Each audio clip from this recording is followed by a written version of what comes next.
And we're going. And we are live. Well, not live, but Pseudo live-ish. yeah, something like that. We're doing stuff. In a place. Stuff is happening. Uh, I mean, I definitely feel like, sadly, it's weird, right? People watch What's Up when it's live streamed, but Mm-hmm.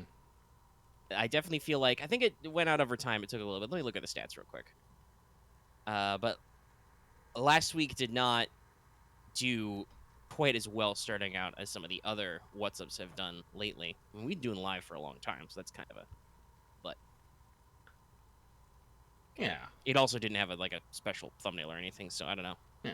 Actually, you know what? I think I'll start. I mean, 135 is not bad. The real weird thing is it's got a slight ratio of more than usual dislikes.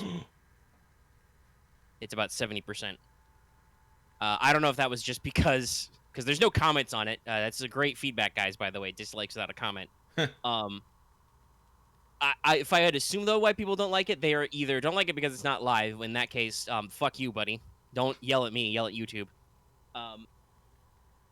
But the other solution is that was a very weird distracted episode because we were both playing Scott Pilgrim at the same time. Yeah. And it was a beat 'em up, so we had to frequently focus on it to avoid getting our asses kicked. Not that it mattered, we still got our asses kicked a lot. Yes. So I guess it's a slight lower level performance than usual, but not awful. So it's okay. It's just I don't know if people reacted to it. We'll see how we do it this week. Yeah, this week will be different because only Lucky's going to be playing, and the game that Lucky has picked for this week is Hades. Thanks to a bunch of, well, I don't know if it won a bunch, but it won a fair amount of awards and sales and stuff, so everyone in our Discord has been going, well, not everyone, but many people in our Discord have been going absolute shit about it. And I sigh because I was trying to get people to watch me play it on Discord like several months ago when it first came out. No one gave a shit about it. And now they're we've definitely talked about this. This was one of those weird things where it was quote unquote cool, but it wasn't really a hit until it popped at the Game Awards and stuff. Yeah. And then it became a serious thing where people were interested in it. I am technically also playing Oxygen Not Included for the moment right now. We'll see how well that goes. Solution. Currently, I'm still playing Oxygen Not Included. Currently, I'm experimenting with one of the different worlds you can go to. That's much more heavy in trees and other materials, but lighter in other stuff. So I've realized a problem where I don't know if it's just the design of this place, but there's no fucking algae, which is the number one thing you need to make your oxygen diffusers work. So everybody is slowly running out of air. That's terrifying. Because I've noticed there's a slight problem with the way the tech tree is set up. There's a lot of ways to get air. Almost all of them are to do a complete setup that doesn't involve you making resources that go nowhere kind of a thing. Requires 3 steps on several different slices of the tree. So we'll see if we all run out of oxygen if it's not included and we all die in space while we're doing this. Anyway, for this week's game, I have a game already, but I'm going to start a whole new game just so you people can see if I play it from the beginning and watch me die horribly as I don't have all my cool stuff yet. Heck. I will not be necessarily much tuning into Lucky because I don't want to double up the audio, obviously. But yeah, we'll get all the comments and stuff. So, speaking of, well, not really new games and not really Oxygen, not really dying in space, let's shout out our patrons. And remind everybody this episode is brought to you by our patrons like Adam DeHarp, Aga Comics, Architect 10, Blex G, Carlos, Qua, Ferris, Jeremy Vasquez, Jonathan Sandoval, Kelly Denton, Legendary Boss Hunter, Liam Kessler, Regent Raptor, Rogue Robin, Shawnee P, some guy named Bob, Soto Sun over 2 for 723, and Zach Reed. If you like what you want to do more, consider some Patreon and get access to this early on the spectators and help us out. And if you are, it's not intentionally like a shilling thing, but if you are missing out on that live stream experience, we do always record the shows live no matter what for patrons in our Discord. So, if you're missing that, you can get in there. $10 a month. 10 bucks. I did notice a lot of people are still switching over to yearly, so that'll be interesting. There'll be another big patron bucks check this month. Yeah, no, it's just gonna feel weird at all the rest of the months when it's yeah, we're not pulling in a lot. It's gonna be weird. Yeah, it'll be a little. There's still a decent amount of people, but it is a thing that is a little bit weirdo. So step 1 of resolving my current oxygen crisis is good. I have access to the water sieve. which means I can now research the carbon skimmer and skim out all this carbon dioxide that's killing everything. The water purifier, It's got to be her. the sieve, Then he will does nothing. turn polluted water into pure water, which I can then dump back into my water tank, which is good because that'll run out eventually. And then if I really go ape and I have access to a lot of water, I can use that to, you know, get some electrolyzers going. I know you can't hear me all the way where Split you are, water Chris. into oxygen and hydrogen. Very useful. Mm-hmm. Space! Space! Alright, but here we are, doing what's up. I'm watching my little guys going. My computer's not exploding. That's good. That is good. Oh, shit. Computer exploding is always a big question mark with me. Gotta be careful about that. So where do we want to start this week off? Or I'm talking about this week, I should say. Oh, I don't know. We got a couple of different things we could go in. You know, some stuff has been going on with us. Mm-hmm. I mean, let's see. I don't know if Hades is any more conducive than the last thing you played, but you could always bust out Lucky's big list of anime. I could. I'd have to is a pause. thing. I'd have to pause that, but I mean, I have to pause Hades, but I could do that. Well, let's let them get some Hades gameplay in first. Yeah. So let's see. What could we talk about then? We'll stave that off for later, and then we'll forget, and it'll 2 hours will go by and we won't do it. But anyway. Well, if we want to stay on space, you could always talk about 4X. I know it's a little. We usually don't start off with talking about tabletop stuff, but I don't see. No, but it is possible for me to get jebaited into it. So Mhm. yeah, we could. Time to collect. So yes. Yeah. So you did share the document with last week, and this week at some point you were like, "Hey, can y'all do a little bit of an editing pass?" I'm not sure how. Yeah, I'd been doing a lot more work since last week's What's Up, and I shared it to our because I'd posted it to everybody earlier. Mhm. And so I shared it in a couple of places to our, tabletop team. So there was that result. Yeah. Who dies next? And I know at the very least, you, Lucky, did give it a very thorough They absorb read over. Well, I'm not like But you don't. definitely did a read over. Yeah. I'm about to say I didn't like go word for word check your grammar and spelling, but I was going over concepts, ideas, looking at your fucking tables upon tables. I have a lot of tables. There's a lot of tables in that doc, guys. Because Omega don't skip on research. No, and a lot of this was done already with the first version of the Yeah. game, and it was like I'm not fucking losing my already hard ass work, right? Mm-hmm. Like that's something you just don't do, you know. So yeah, but for those who don't remember from last week, because it might have been a little disjointed, For Explore, a game of what did I call it? So the current doc is just titled For Explore Revisited, but that's because it's I had a cute game design idea, but I think just in practical it didn't work. The game's not even out, and we're already in 2nd edition.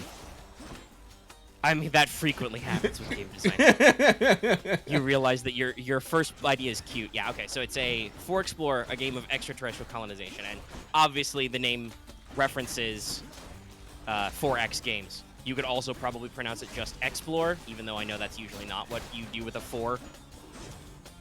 Branding is a thing I can work on later, but so I've been filling out the revisited doc because I've been playing a lot of Oxygen Not Included and stuff, and like thinking about space and colonization and stuff games.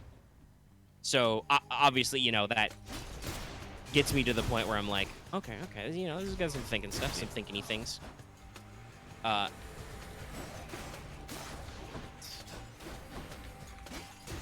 Sorry, I'm trying to build a water pump the right way around. This is my #1 curse in Oxygen, which is getting everything to be pointed in the right fucking direction.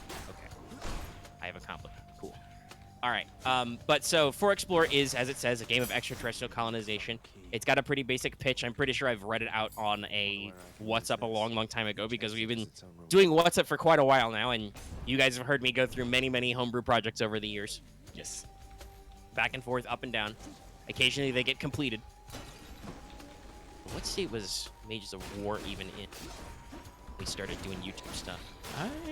don't know. I think it must have been pretty far. No, along. we have Probably the done. Scythian front on there, and that was our first game, so it was in. Yeah, so it was in playtestable state at least. Yeah.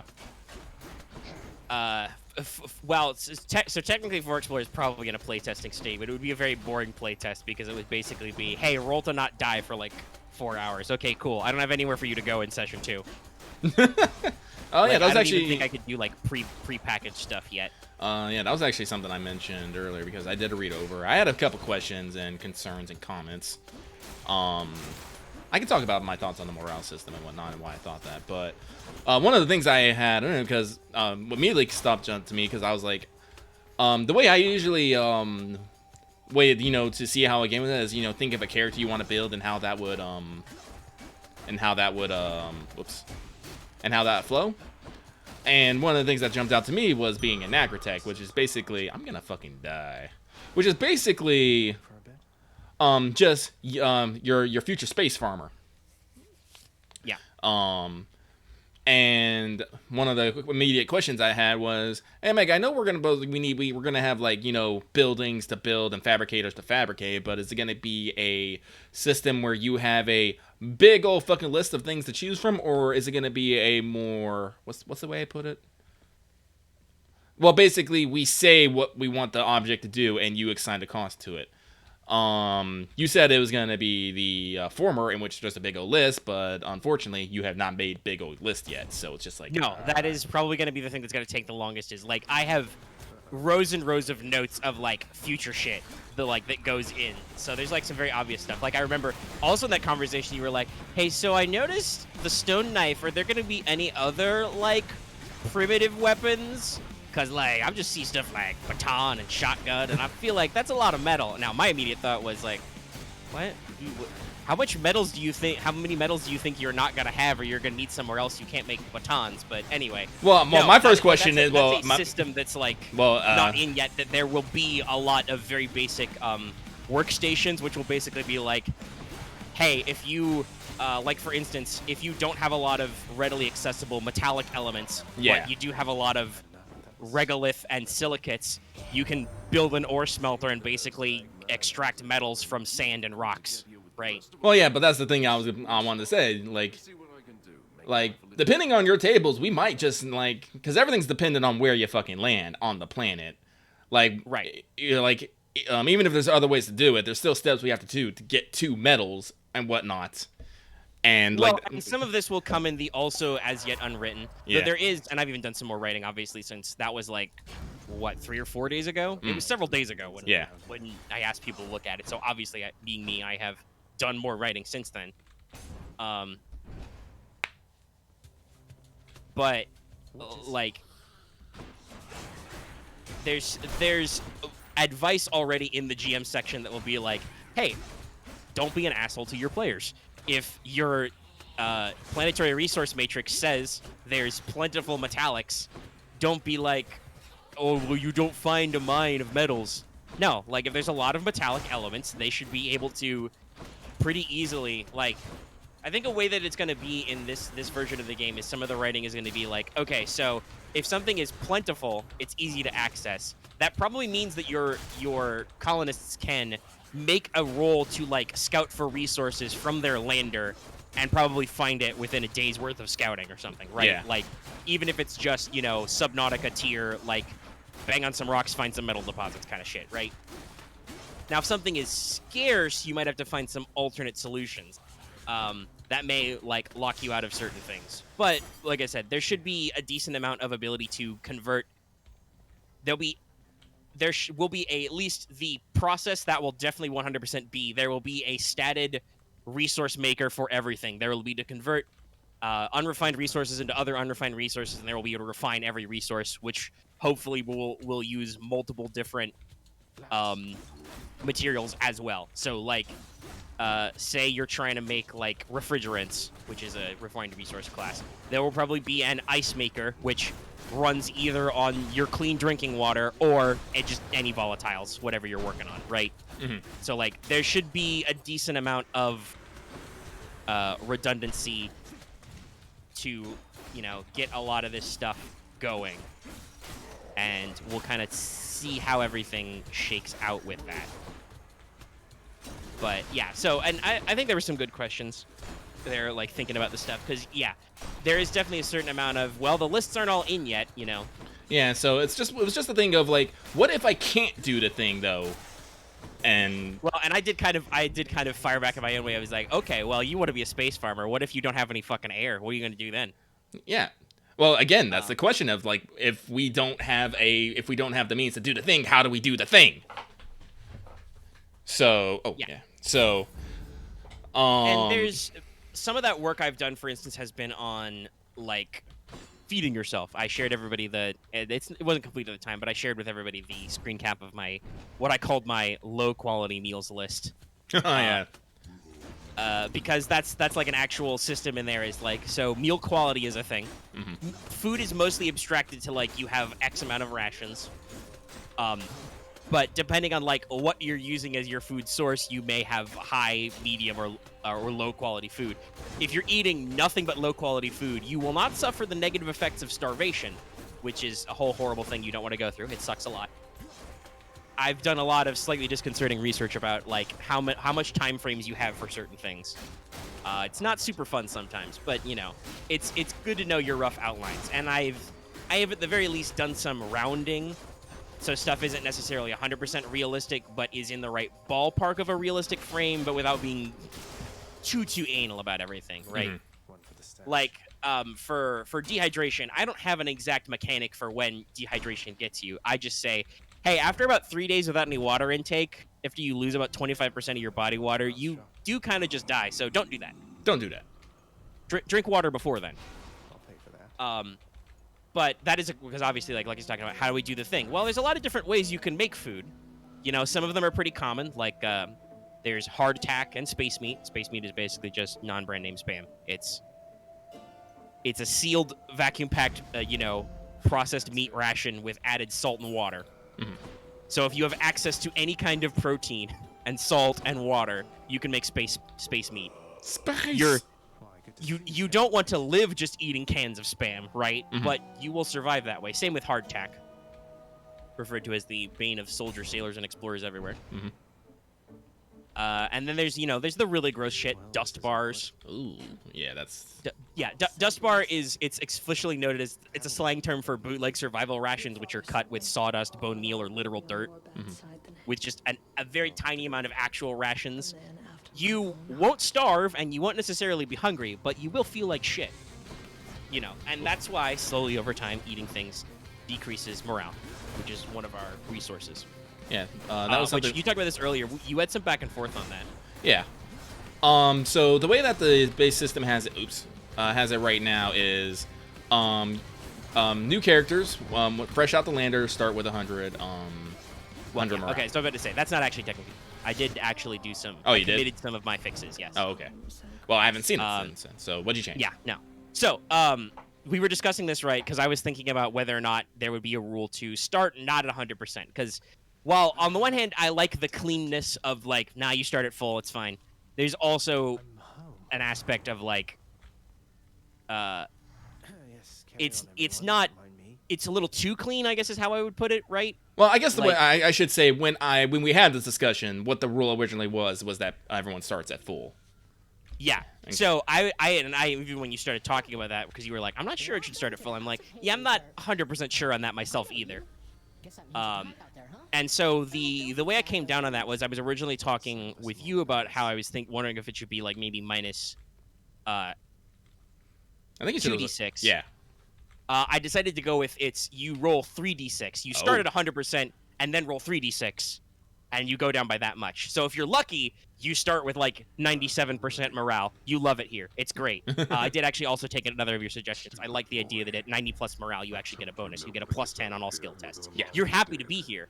Yeah. If you roll really high, you start in your low 80s, which means you are a couple of bad days away from having a bad time. Part of the reason why I didn't want to go, because Lucky was talking about maybe dropping as low as 75% flat, and I can say I didn't necessarily want to go that route for two reasons. Like, these are my design thinking, right? Number one was that, again, that's another kind of rounded number. The idea of everybody standing in exactly the same place was a little like, I don't know if I like exactly 75%, right? That's something I already talked about. The other was, because you skipped straight to talking and thinking about morale. I don't think you had read the talents section at all yet. Yeah. But there are a lot of talents which involve you, like, spending 1d6 morale for a bonus. So I didn't quite want to make it, like... Because at 75, the way the math works, that's, like, you are definitely, like, one traumatic experience and some using your special abilities away from going into the negatives, the penalties, which is... I think would discourage people from using their abilities. Now, with the way it works is... Yeah, if you have, like, really low on that roll, you probably want to be careful just in case something horrific happens to you right away, but they should still feel enough freedom to actually spend some of those morale points if you spend them doing something that's, like, important to your hidden agenda or to your, Mama Nix. I love her. Your job, right? You might get that morale right back, or you might not, you know? You could always spend 6 morale just to get 1 morale back. That's why it's random. Hey, room. I'm back. But I did also like the idea of 90 being a threshold for a positive, because then you have to weigh for yourself. I'm like, okay, I can spend 1d6 right now, but I'm at like an 82. If I can do some good work, I might get up to over 90, and then I just get a plus 10 bonus, you know? So now there's a little bit more of that back and forth. So what do you think about the 3d6, considering... No, 3d6 sounds good, because... Okay, because you're right. I didn't... at that time, I hadn't seen the... talent, so I didn't know about that. But yeah, no, I like it. It makes it flexible, because that was the thing I was gonna say. No, as someone who does work the job, you like on a normal day, I am neither happy or upset or sad to be at my job. I am just here, and things go normally. And actually, this happened, actually I had to swing both ways. Some days you go in, and I can only literally do, like, half the work I can. I'm just like, I fucking can't. But other days... Is that the... I don't know if you want to tell this story or not, but I remember this iconic Lucky tweet, which was, I accidentally brought a fork to eat my soup. Yeah. So, was that a fork soup day? That was the fork soup day. It was just a horrible day. It was. But then there's other days... No, that follows. That's just fork soup day. But with other days, I'm just all like, yeah, today's a great day. I'm excited. Everything's happy. The sun is shining. No one's bugging me. My jams are jamming. I am just going to finger fly, knock out everything. And I actually did that at a day. Like I didn't do like here's the thing. You can only get get so much extra done through, willpower and actually, do I have enough? Oh, I do. Through willpower and guts, but it is you can make a little bit of an extra difference. That's why I was like, yeah, like a plus 10, just because you are in the zone. Yeah, no, and that tracks, because that's the reward for not going crazy and freaking out, because it's still in dev obviously, but there is a decent table of hey, how do you lose morale? Like, let me even find it in mental health morale. And I want to explicitly say I decided on morale rather than SAN, even though it's a very SAN-like mechanic, because that is a thing where, like, sanity mechanics are kind of dated. They don't really relate to how mental illness works. That's true.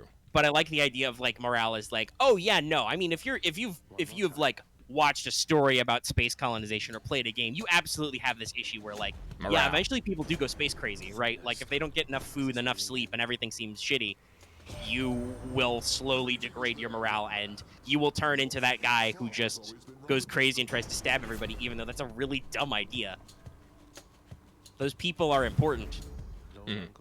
So, like, this can be as simple as, like, hey, if you know you're about to face an imminent lack of resources, or you see another colonist take serious harm, you might lose a d6.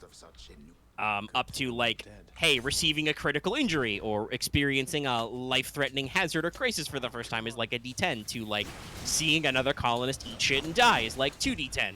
Yeah. Which all of these can obviously stack right away. There's no... Like, some of these are, like, for the first time encountering something, you take a little bit of a shock, and then they kind of step down. Like, it's... if you experience a life-threatening hazard constantly, and eventually you get psychologically hardened, and it just doesn't have the same bite. Mhm. It still decreases your morale, but it drops to like only just 1 damage each time. Actually, shoot, now that I think about it, I know I saw positive talents. Do you have like did you have like negatives in there as well? No, there's no flaw system yet. I don't know if we'll go that far. That could definitely be a thing besides just your morale goes down and you die. Yeah, because I was just thinking about it's like there could be a talent. You could literally have a talent called, hardened, which reduces potential things by like 1d6 or a flat number even. Oh yeah, I could make that like a flat like half morale damage. Yeah. Probably require you to have a decent willpower score, which makes sense because honestly, other than like probably being in like an actual like fear situation, resist, right? Which is probably more in like creatures and stuff. Though maybe I might make that in the yeah. But the I was creature just section, by the way, is the one section of the rules text which is completely unwritten at the moment. well, then I was thinking like what would the opposite of that be? Maybe you take more morale damage, or you can have it set to. Well, actually, you don't actually have it set like sand system because with sanity systems they usually have it with like specifically 4 different types. With like helplessness, violence. Yeah, that shit. is, I believe, has to do with some various psychological buzzword stuff. Yeah, but well, if you wanted to, because while the talent while your talent list is okay, I do feel like it might be a little. Oh yeah, no, that's another small. thing. Like Yeah. that's still minimal too. Like Yeah. that was just I converted what in the previous version of the game were inherent abilities to the roles. I converted them to talents. Every role will probably start with a talent now. So like if you are an agritech, for instance, you will start with the green thumb talent. Oh, but sweet. I also wanted to make it not exclusive anymore because hey, what if you, for some reason, the UN colonization office, it's actually noted now in the GM section, the lander usually comes in 4, 8, and 16 seaters. Hey, if there are exactly 4 of you and you get stuck in a 4-seater, and you don't have a broad range of skill sets, like say for instance you accidentally get oops all admins or oops all scientists. I was about to say oops all admins, so Outer Worlds. What was that? Oops all admins. So you mean Outer Worlds? Yeah, basically. Yeah, stuff like that. You like some opportunities where you can still kind of work to get the talents of other units right. So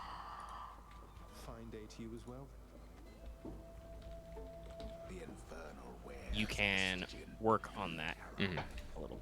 Yeah, so we had a little back and forth. Like I said, Lucky's completely sold on being an agritech. I want to... Well, depending on the plan, because this is the other thing I was actually wondering about. You have a table, which is flat even for, like, all said. Do you want to maybe consider weighting the table towards some particular planet types? Rather than just... That may end up being the case. Like, the other thing is that is a thing that is noted, is your GM can just pick. Yeah. If that, like, suits your needs better. Yeah. Which it may entirely, because I was looking at some of them, it's like, man, some of these I would not want to land on any part of the day, but technically I have just as much as chance to land on it than, Yeah, and we definitely had that conversation when this table was first made, where it was like, man, there's some of these planets that suck, and I don't want to be there. Yeah. And so I'm like, I don't think the chance should be necessarily 0, because, that's what breeds challenge and stuff, but at the same time, I definitely would like to play on a world that is, might have, not just be made of fucking metal and actually have an atmosphere. Because...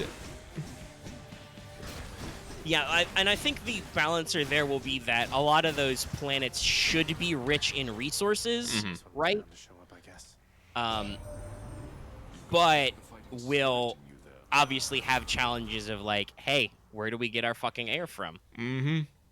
And like, ideally, a lot of your habitats and like your buildings will have, like, the lander has an air scrubber the same as the basic habdome does. So like, ideally, you should be able to like still not worry about all that stuff, and like you can live inside your box, and it just limits your outside time. Though that can go crazy too.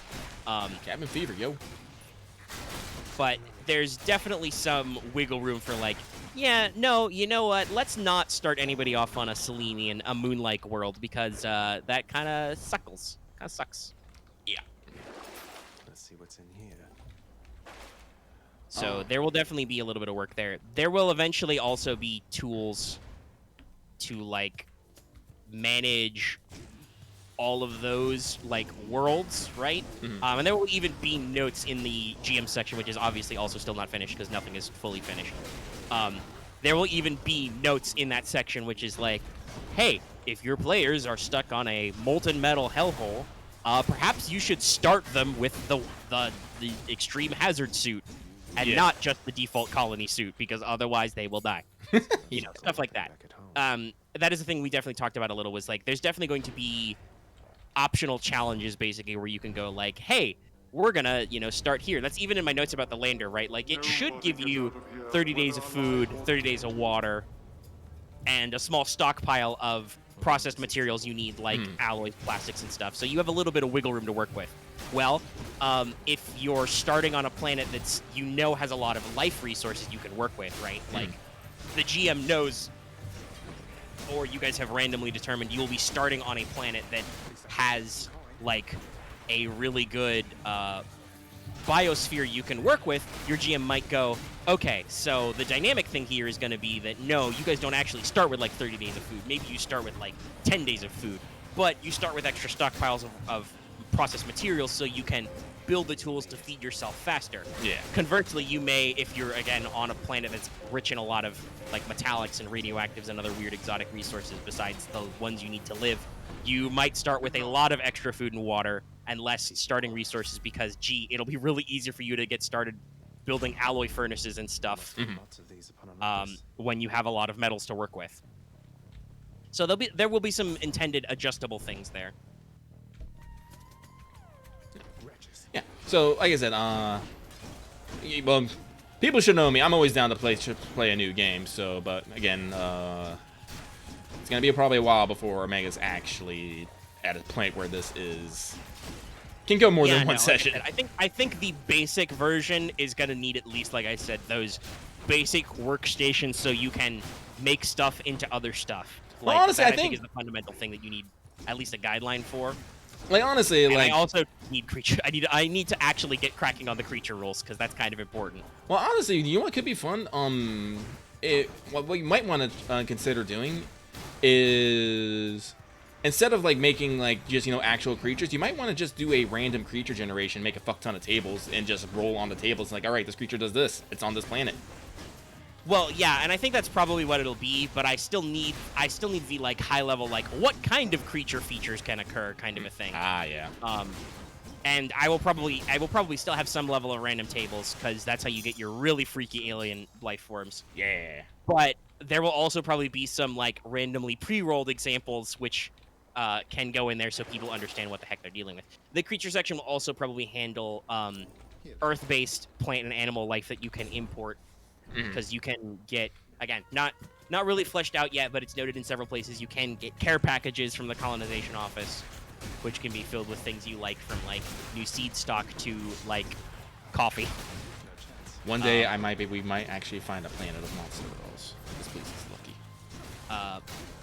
And there's also, sorry, one of my duplicates keeps yelling at me about starvation. Just go eat, dude. Like, we have tens of thousands of kilocals in storage. What's your damage, man? Just go eat, nerd. Nerd. To a weapon. More health is good. More health is always good. But yeah, so there's some flexibility there, and I'll also want to stat, like I said, like Earth animals you can start with the stocks from or clone. Like, there will definitely be some kind of space cow and space chicken breeds, probably slightly different than what we know because they've been like genetically bred so they can survive wider environments, right? Oh shit, maybe I want to be like a biologist and get into genetics and make my own monster rolls. Yes. Yes. See, Omega's already ahead of this. He's pre-planned. There's going to be notes about the cloning vat that are going to be like, by the way, human cloning is against the UN Colonization Office Charter. Yeah. That doesn't necessarily stop anybody, but that's a good note to have. Lucky at least knows that he has nobody but himself to blame when the other colonists decide to shoot him for being a mad scientist. Actually, isn't that one of the... Well, actually, no, there's something like that in my hidden agenda. Oh, dude, I could totally use that as my hidden agenda. I have gone the full weeb. Oh, man. That's too good. Oh, no. Actually, shoot, maybe I'll do it as a farmhand anyway. You haven't really... I don't think you really detailed how leveling up and whatnot works. No, there's the XP section. Oh, there it's is. a little Okay. broad right now, yeah. Yeah, it's a little broad. Basically, it's pretty simple. You get, like, one-to-one for experience points. For experience points to skill points is 1-to-1 until you hit, like, I think 70 or 80. Mm-hmm. I think it's 70, then it's 2-for-1, kind of like how old Close Phase did. I know that requires more math, but it makes more sense. And then you physically cannot raise your skill points past 90 on your own. That's just not how people's work. What are you guys working on? Like, I'm sorry, I'm talking about duplicates, and I'm just like, you guys are not focusing on the things I want you to focus on. Like, I've had dig orders going for, like, days that they still have not futzed around with. Can't see. What are you guys doing right now? Hmm? Sleeping? Oh. Just space squirrel going around that's planting seeds in places that I need to build things. That's not great. Let's raise the parity of all of this.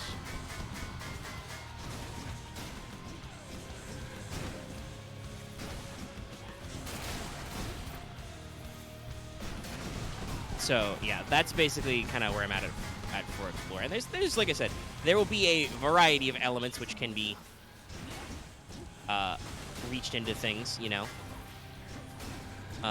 And there will be a broad outlook of different ways you can take stuff.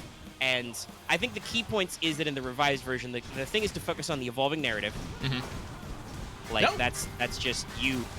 That is where a lot of the beauty of these things come from, whether it's just the evolving narrative is your self-imposed narrative of like, hey, how do we get through this system or that system or do this thing or that thing? You know?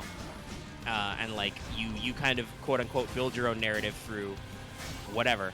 Or, like, the actual, like, What? say, Subnautica type thing where like, oh, alien planet, we're doing stuff kind of a thing. Mm-hmm. Or other various, like, this is a really big thing with wide open sandbox survival games is that almost always inevitably they get some kind of narrative crammed into them. Mm-hmm. Like, I remember, I don't know, like, if you're very familiar with the game The Forest, but that's one of those, like, Oh, yeah. you lost style crash in a plane, but you're looking for your lost kid, so, like, you have a narrative there, and it deals with the weird tribal space mutants and stuff that go on. Who's that sniveling shade to your immediate left there? But yeah, so actually, yeah, no, I'm totally gonna be an agritech whose hidden agenda is to make monster girls to help at the farm. Yes. So this definitely is other future players of this game. You gotta get in there now, because like this is definitely one of those things where I'm thinking to myself, I'm like, okay, so this is definitely shaping how weird and fantastical I want this to be, because that is a legit question I've had to myself, like designing like food and, you know, thinking about like tech and stuff is like, how weird do I want to go? Because a lot of games like this, they abstract stuff, right? Yeah, that's the reason why I had the question about the buildings. Like, are we gonna abstract crafting buildings and stuff, or there's gonna be a list? Because so that will probably be like, and that's actually in some of the, because through our conversation I added like an activity like simple tools, and there's, you know, survival. So like if you want to craft a completely basic old-fashioned style shelter, you can definitely be like, hey, what if we just made bricks out of concrete and built a brick house? Okay, sure, fine. That works. And there will probably be notes for like how to calculate how much space you can get in there. But that will also probably have less like infrastructure integration than you building a prefab home with blueprints that's like designed to have all these fixtures in it, but that's also just how humans work. So like that is just a construction thing you got to deal with. So yeah, there'll be some like work to that back and forth about what you can do, what you want to do, etc. I won't forget you, Nick.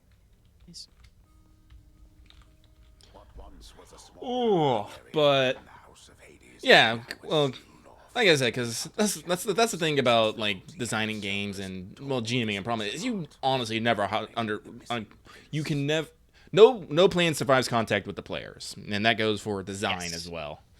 So like I said, like was Omega necessarily expecting a player to want to make genetically altered cows into fucking cowgirls? No, but if he basically puts enough flexibility in the system, he can still work something out without having to like redesign the entire thing.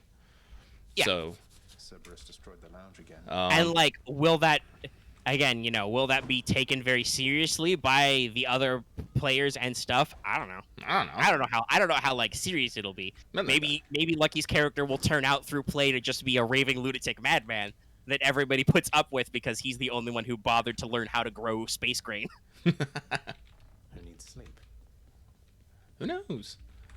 And that is a system I don't think we elaborated on yet, but definitely stated from the original, which was the hidden agenda idea. Yeah. Which is that, yeah, you have a reason why you're going to space, okay? Now, some of them are obvious, like you just want to do your part and go to space and do space stuff. But also, it could be, Don't suppose I can you actually like are working on, like some of the. Let me see. ready as I'll ever be. What does my list look like? That looks like a Daedalus hammer. Enchantments for my weapon. Yeah, so like there's the common stuff like civic duty, a new leaf. You just like left Earth behind because you want to get away from something. I think you were thinking about that one. There was the Daedalus, wherever you may be the right cool now. toys. Like you just because being out on a colony means you have access to a lot of crazy cutting edge tech that you can't. If you're living a normal everyday life on Earth, you don't get access to. You're out there for that. There's simple stuff like you want to. It's called Embrace the Void. You just want to get out there, man, and like be alone in the universe and stuff. And the very obvious things like, hey, everything has been explored on Earth, or you don't have any fucking land or space back on Earth, kind of a thing. Some of them are selfish, some of them are selfless. Fucking Revengeance is a great one. You signed up to be a space colonist only because that person you hate signed up to be a space colonist. You want to fuck them over. Well, that's great. To be fair, there's also the other one, which is Meet Cute, which is you literally signed up because you wanted to fuck somebody. Yes. There Will Be Blood is a great hidden agenda. Oh, you just want to beat up everybody or kill them until you become king of the rock. What? Why? Why are you there? These can be very chaotic. They can be personally self-interested. Like, there's a kind of a middle ground between, like, Revengeance and Meet Cute, which is the Yojimbo one, which is just, you're here to protect somebody. You can be looking for answers, or you can just, you just want stuff. There's, like, Fortune and Glory, Dangerous Game. You want to see big animals and hunt them. You want to prosper for yourself. So, yeah, the hidden agenda system is basically there to give characters... It's part of that evolving narrative thing, right? It gives characters another motivation to, like, actually get out there and work on stuff. Well, yeah, I was about to say, like, hidden agenda is great for players to give their characters direction without having to come up with something necessarily... Yeah, and I mean, it's a thing that, like, most people do in character generation anyway, right? Yeah. Like, you have character motivations and stuff. But this is one of those things that's enforced by this system where I'm like, no, you cannot play this game until you come up with some kind of character motivation. It is not allowed, because otherwise you are... I think my thought, the way I phrased this when I was originally planning like I said, the OG version of this was, like, absolutely, like...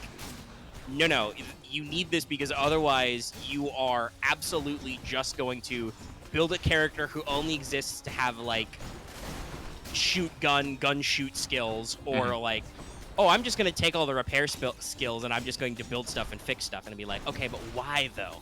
Why are you here? Are you here just to be a build-fix guy?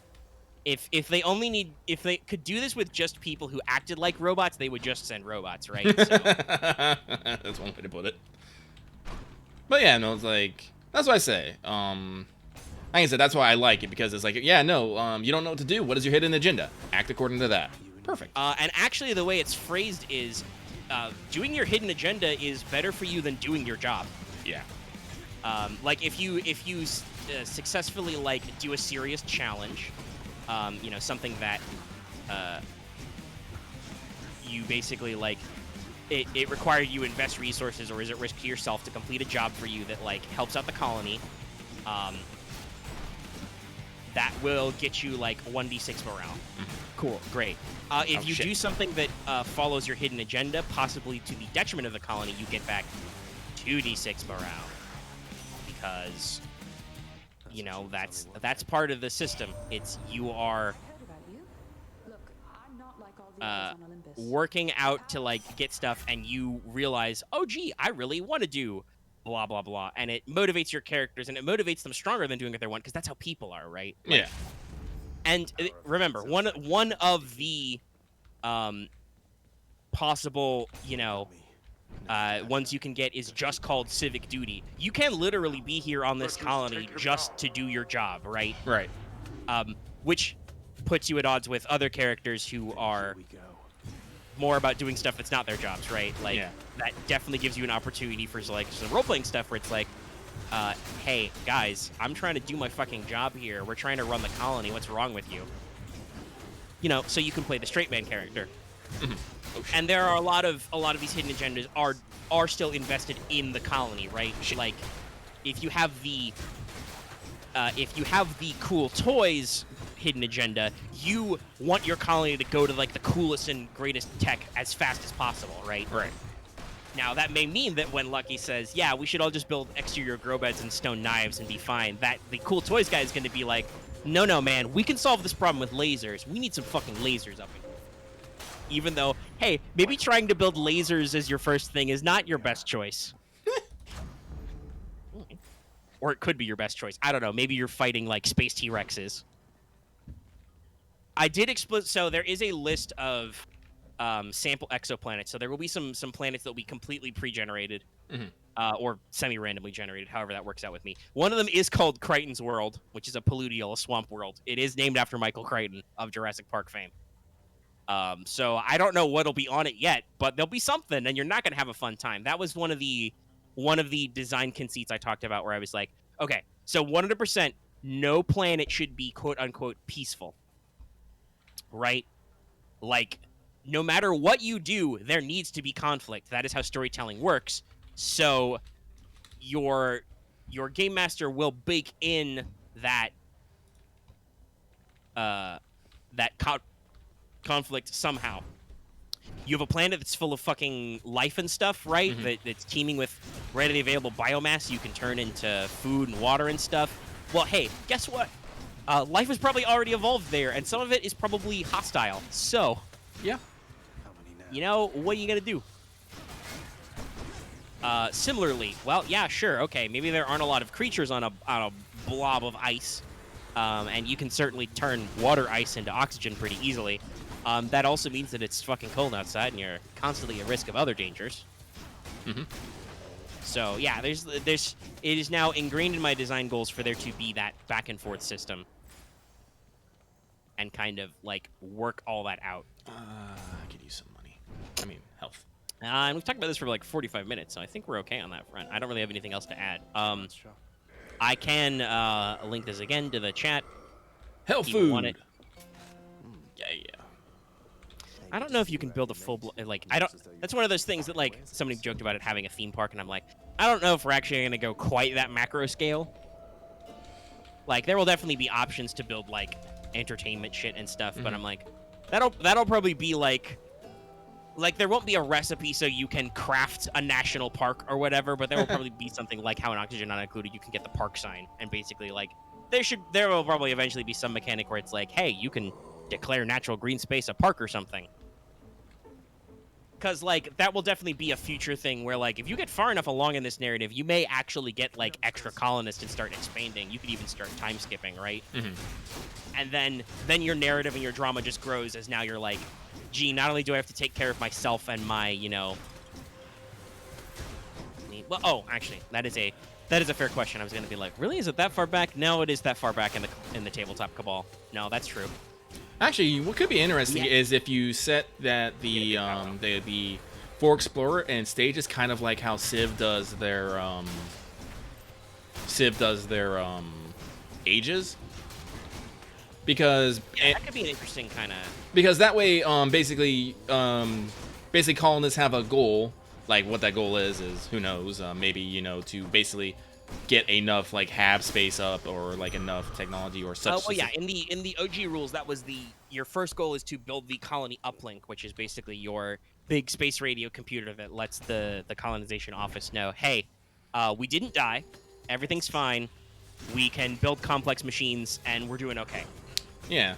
That will probably still exist in this system because, like I said, there will be like rules allowances for the care packages and stuff. So. Yeah. So like once you get the colony up, you basically can do a time skip and you get your first colony ship, which gives you colonists, which you can maybe assign to do tasks. I don't know. Yeah, there'll be again. That's all in the GME side of things. There will definitely be a like a system for like handling. Like NPCs, either like directly, like I said, the lander is supposed to come in like 4s, 8s, or 16s. So say, for instance, you have 5 or 6 people, the colonization office is not necessarily going to give you a ship with 3 empty seats, right? Yeah. So that means that the GM should probably generate,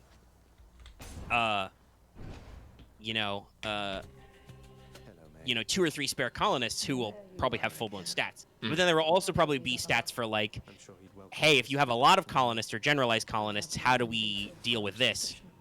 Which will be different, obviously.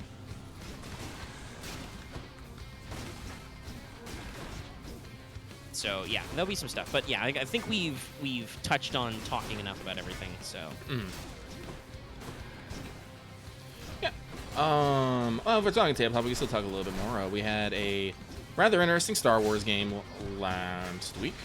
It was very focused on the roleplay. Unfortunately, that meant that Lucky did most of the talking. Hang on, get my there was some decent stuff with other characters, but some of that was just intentional by design. Yeah. But well, I think the most interesting thing that came after the session was not actually what was in the session, but during off mic when I started thinking about stuff. Yeah, I think I alluded to that earlier because Loth was talking about how he missed the document the first time, and I was like, was it really that far? And I was like, oh wait, yeah, no, it was that far for us. Yeah. Because we had a big long powwow about stuff, so yeah, it was actually that distant. Yeah, because. For those who may not be fully caught up in the Star Wars game, has the last one been posted? I believe so. Okay. Tunnel of Love? Yeah. Yeah. Basically, some things have come out. I can spoil it. So 2 things. One, that this planet, Sololiv, has cortosis deposits. Super important, super rare. Kind of a big deal. Second of all, that the people here seem to be force sensitive, or at least, particularly this. You met a specific force sensitive, but they have force for traditions, I should say. They have some kind of self-made tradition for handling that stuff. Yeah. So, oops, I'm done. I hate that attack. So. Me being me, I'm thinking, all right, once this is all done and resolved, how are we gonna handle this? Well, my first thought was I should totally get Europa as a knight so she could have some fucking authority around here, and you're all like, okay, chief, but. Well, yeah, there was some things I was like, okay, I'm not shocked by this particular opinion that Lucky / Arma has, but I did want to like drill down and clarify the hows and the whys. Yeah, and there was a little bit of back and forth on it, but... And then there was some... Omega had to make some shit up. Yep. Once again, not provided with full information. Mm-hmm. Literally in one of the Clone Wars source books, it's like, and so the Service Corps was militarized during the Clone Wars. How? Fuck me, I don't know. So I had to be like, I guess that probably means, like, since a decent number of the Service Corps, if they're not already full-blown Jedi Knights and Masters... I guess a lot of the Service Corps are like ex-Padawans or youngling initiates. So I guess they'd probably be the rank of commander? because I don't think of the way it's written that clones can ever outrank Jedi. That's not how it's supposed to work anyway, by design, obviously. So I'm like, So, yeah. There's definitely some question marks there that we did have to resolve a little bit. But we did resolve them. But then from that, it was the idea of basically how am I going to develop this North? Because despite just being a lowly Jedi Knight, Arma has taken a real big interest in colony development. Which, honestly, in normal circumstances, I think people would find that a little weird. But hey, they keep sending the credits.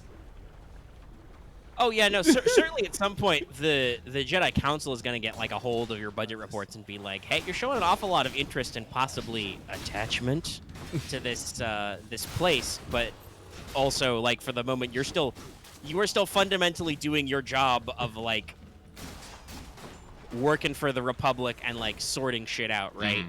So like, yeah, we have not yet made it a huge dealio, and I don't know if it'll ever be a huge dealio. There could definitely be some clapback on it, but for the moment, it's still like a. Well, you did have that. Like, I'm always wondering. I'm always afraid that Jedi blade. I guess the only way I can really think of it as a blade master is just gonna show up and be all like, "What? I'm on fire!" Sorry. And just be all like, "You're not being good Jedi."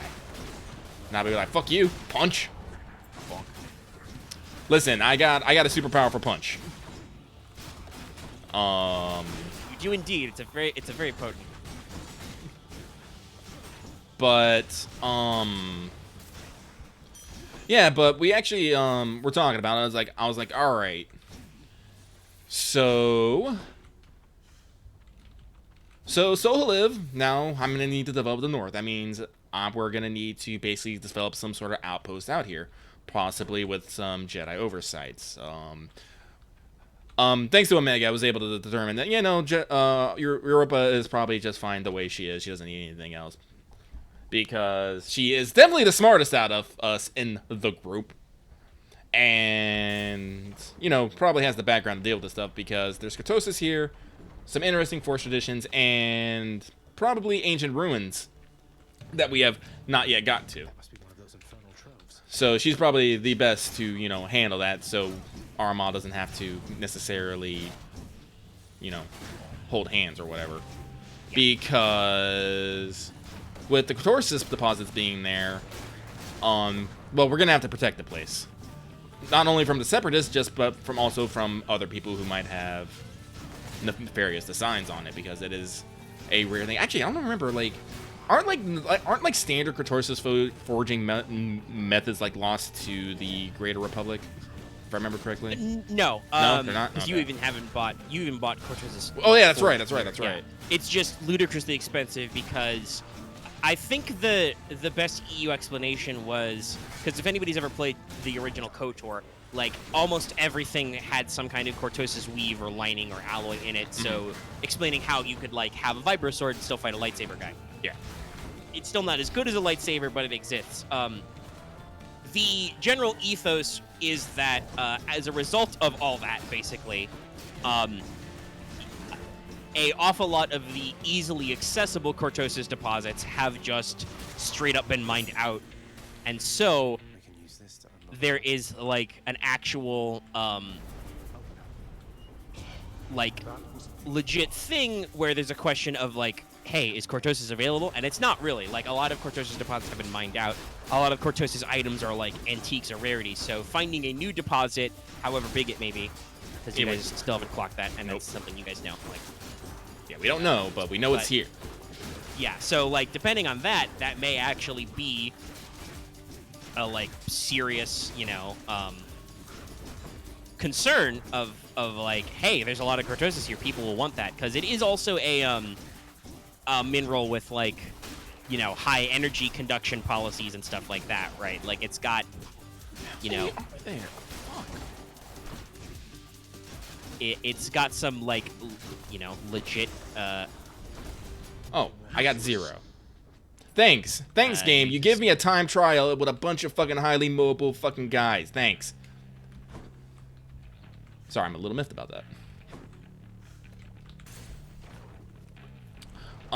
But yeah, so Cortoris is super rare, and so whether or not, like, here's the thing, like, I'm thinking about the way of, like, of humans normally after, no matter how big or small of it, if word gets out and people are just left to their own devices, a fuck ton of people are just gonna come up and start tearing up fucking everything looking for Cortosis. Like I said, I do not have great opinions of humans. Oh yeah, no, and you guys have already technically seen seen examples of this behavior. Like there is back in the Black Garden region, there is a semi gold rush, you know, boom and bust economy.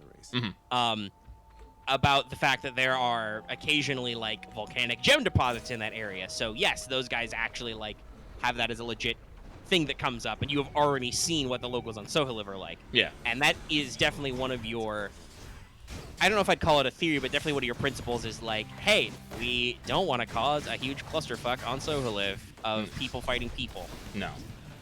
Like, our big long process that we boiled down to, that you and I had that powwow about, basically boiled down to the Great Triangle plan of Soholiv. Yeah.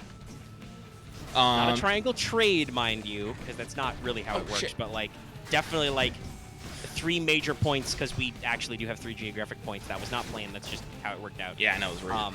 It was wild. But there's actually like 3 geographic points where, you know, there are different things that go on, and you can actually like figure out where they are. And I don't know if we'll see them right away. Doubtful, but it's definitely stuff we talked about, and I believe you even took some notes, right? Mm-hmm. Yeah, so it'll come back, and you guys will hear more about it in detail later. Yeah, but yeah, basically the plan is, once this is all set up, we gotta put basically a seaport on the north side, basically get the nomad, expand on the hydrocarbons and leave that to the nomads and give them protections around it. Basically designate the Springfolk as the only ones who can mine the Cortosis, and we have to trade with them for that, giving them protection on that. Then expand the maritime industries with fishing, because I was like, we were talking about the seaport, and I was like, wait a minute, do we have tasty ass crab and eels on there? And you're just like, there is a lot of provider fish. Yeah, no, there's so sea life in Soholiv isn't super, but actually I was thinking about this later.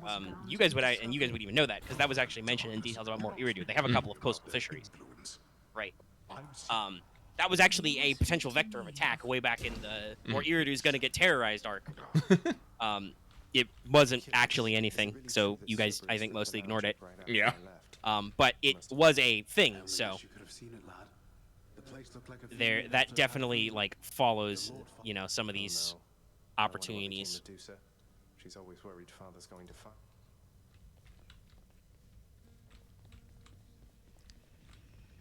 I got a pet dog. There's a good boy. Maggie, you got real quiet all of a sudden, okay?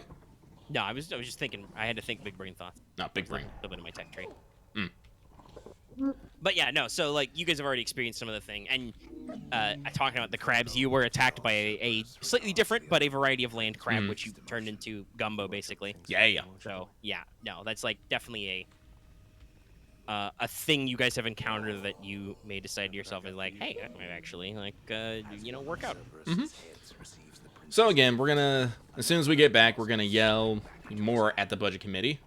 Probably have to go speak with the Jedi about, you know, Cortosis deposit, and maybe getting some more resources.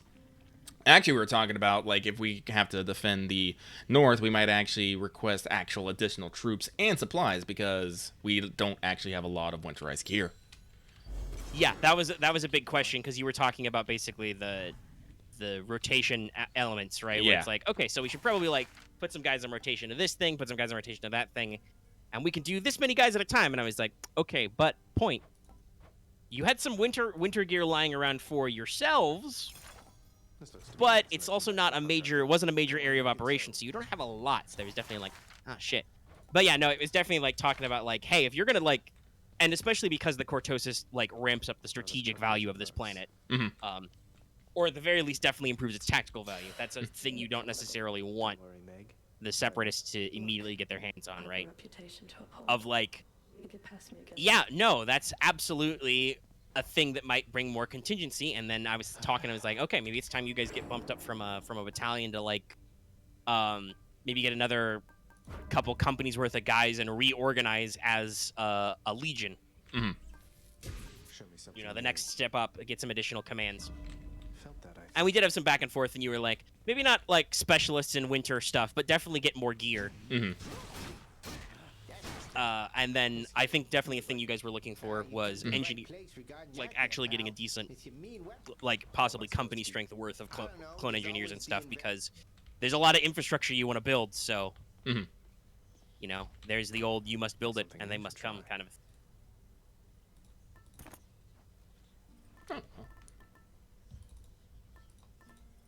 Yeah, but so things are exciting. Again, I'm always a little concerned because I always feel that the end is in sight because, you know, you've been talking about, you know, wrapping up Star Wars and maybe moving on to something else. I'm like, is it going to be like, I don't have like a necessarily like, I dread the end coming until the end is actually here. I think that's the best way to put it. Yeah, because you never know what it'll be like. And even I don't know exactly how you everything. There's still a decent amount of the rotation right of events left. But I'm definitely going to appreciate, we're still, as far as I know, we're still planning on taking that break for the Sprawl. Yep. After the Sun, which will give me some good time to set up some future shit. Yeah. Because these things definitely need to, like, play on previous story arcs and themes and work together. Yep. So that, you know, everything feels more organic and there is an actual, like, decent... You animal people using a lot of water. That's how they do. But yeah, so Star Wars goes the same. Actually, that reminds me. So I did finish Poison River. Yeah. I actually really liked it. Yeah. Fucking motherfucking this motherfucking crane. Yeah. Like, honestly, like I was a little worried that the reading level would be a bit high when I first started, but I was like, oh wait, no, this is actually like almost at the same level as fucking light novels. Just no, it's a pulp mystery. It's meant to be digestible. And like I even remarked on that where like it's a thing I appreciate that the author used a lot of accessible language. Like there's not an excess of honorifics. Oh yeah. Use of nouns that are originally Japanese are usually like directly explained. Yeah. Kind of a thing. So like it's like it is not as weeby as some reading is with L5R, like microfictions. Yeah. Like some people go real ham on the honorifics and the technical shit. Yeah, but I do like how he said, like, when he meant, like, because there's a lot, this is something I actually really applaud. There was a lot of social and political moving in the story, and the author was kind enough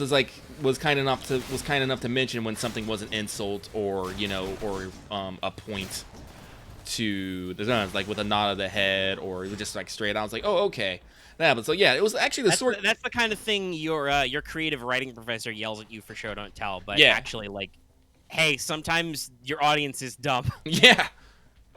You need to just tell them things so they can you know get in there with it. Yeah, no, and I super appreciate that because like once I got like I had a little bit of a hard time starting because I read light novels like on the reg. I literally ordered a manga and 2 light novels today, and that's what I'm probably gonna be reading tomorrow. And I'm reading tomorrow, and those are definitely, I mean, they're literally called light novels. Those are intended to be light reading. Yeah. But once I actually got into Poison River, I'm like, oh no, I love this, man. There's mystery afoot in the theta. There's like something weird's happening. The line. Oh, but this is something I do want to say. I am appreciative that I actually know something of the L5R setting, going into it. It's definitely something that's not required reading, but you can be like, oh yeah, I understand how the fucking lion are. I know how the crane are. I understand why people were suspicious of the scorpion. Yeah. I understand why people it's are not required reading, but it does help spice up. And it's one of those things where, like, this could be somebody's first exposure to L5R, but also it could, you know, it doesn't have to be. Mm-hmm. you could do it the other way around as well. Yes. Let's get that and that. So I was like, yeah, no, I appreciate this. Like, wait, actually, I have the book right here on my desk. What was the next book? Death's Kiss? Yeah, Death's Kiss. So. Yeah, Daidoji it ends in classic pulp novel fashion. Daidoji Shin will return in Death's Kiss. Yeah, and I'm super hyped for that. Yeah, no, I'll probably, like, I won't need a Mega to buy it for me. I'll buy it myself. No, I was just, the reason why like I said, I started reading this book, I finished it, and I was like, no, I like this book so much. Not only do I wish I could read it again for the first time, I need other people to read this motherfucking book. Like, oh, yeah. I actually, I really like pulp mystery novels. Like, I have read or listened to audiobooks of a lot of, casual mystery stuff in my time. So it's a genre I prefer. So, like, it's a real goo. I think it's definitely something that, like, I appreciate, and I was like, no, this flows really well, and it does. Yeah, no. And it's definitely got that element of, and I think it still speaks to the Rokugani, the L5R storytelling, because like you said, there's still those subtle things that you get with the setting. And I mean this, by the way, as absolutely not a knock against the author, but the way this book is written is almost absolutely like his research materials were. Emerald Empire opened up the section to City of the Rich Frog, right? Yeah. Which is that's a section in one of the books, and like it feels like that is what this guy was working off of, right? Yeah, like that's that's totally is okay.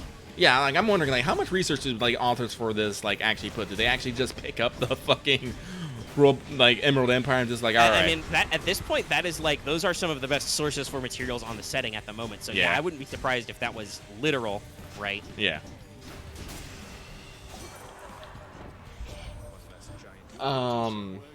But yeah, no, like I said, like I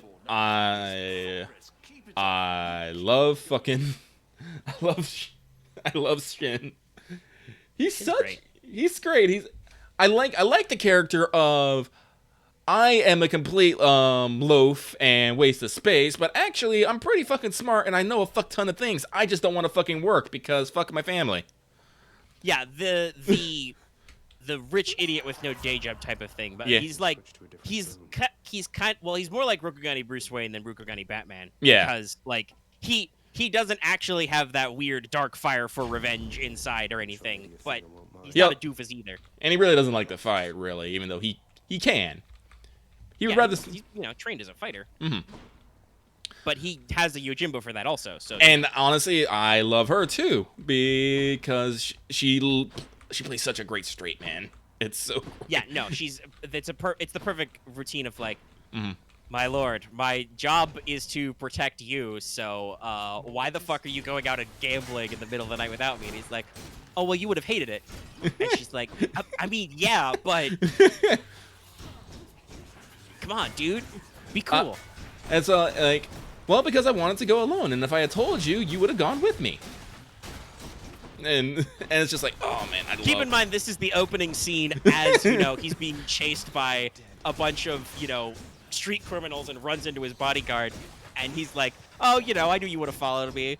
Oh, gee, why would I want to follow you? Is it maybe because you're going to be ambushed by a bunch of thugs? And he's like, hey, yeah, so could you take care of that? And it's literally in the narration, there's this moment where it's like, she really wants to not take care of it, but she can't. Yeah, no, it's great. And the other thing I want to mention is about not just the setting stuff, but the other aspect of the characterization I think that is very important is that it very much is the Rokugan type mystery where at a certain point it becomes not whodunit, but why done it? Rather, how do we get them to admit they've done it and get this passed with testimony, because evidence is not enough to convict anybody. It's not enough for him to say, he could tell the governor at any time, yeah, I know exactly who did it and why and how, but that doesn't matter because that's not how everyone is going to respond. So there's the whole third act is, oh, I absolutely know who did it and why, but I have to find out a way to couch this so that A, the problem stops, and B, you know, we actually get something out of it, something actionable happens. And I do like how in the end, like, no one actually ever admits what happened, but they know. They know. No, because that's what you know, you don't say what happened, but you know what happened. Mm-hmm. That's all, you know. Like I said, I really did like the, like, because like I said, I've never been big for reading mystery novels. Like, I want to say that they're not my cup of tea. It's just that I don't like come across them a lot. I think like the most of I read was the fucking Cat Who series back in like middle school. I ate that shit up, but nice. Like, but another big classic low effort mystery for me. Yep. Cat Who's. Listen, there's a literal magic cat. He solves the mystery. Mm-hmm. By doing something. I mean, he's not literal. I mean, yeah, no, he's magic. The cat's basically magic. Like, we don't ever explain how the cat is special, but the cat is literally special. He solves shit. Yeah. Let's go with this one. But I'm a big fan of mystery solving cats as well. But like this was good. This was good to return to. Like I said, like when Death's Kiss come out, I will definitely pick it up, and me and Matt can discuss it at length. Because I'm also curious to see like if the next novel will build off of things in the first novel. Like, will it still be in the City of Three Fogs? Will his patronage of the theater troupe lead to some interesting things?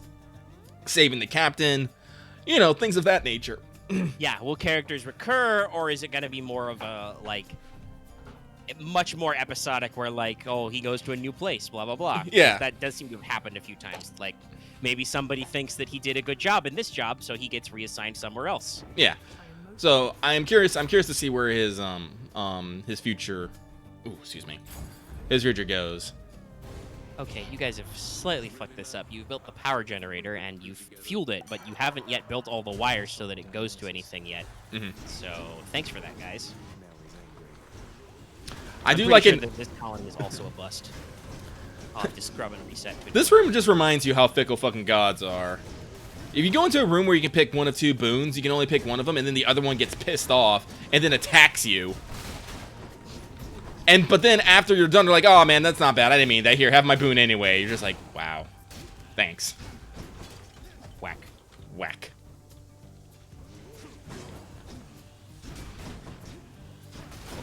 Alright. Okay. So, yeah, that's a lot of our book and tabletop stuff going on. I haven't really been reading anything lately.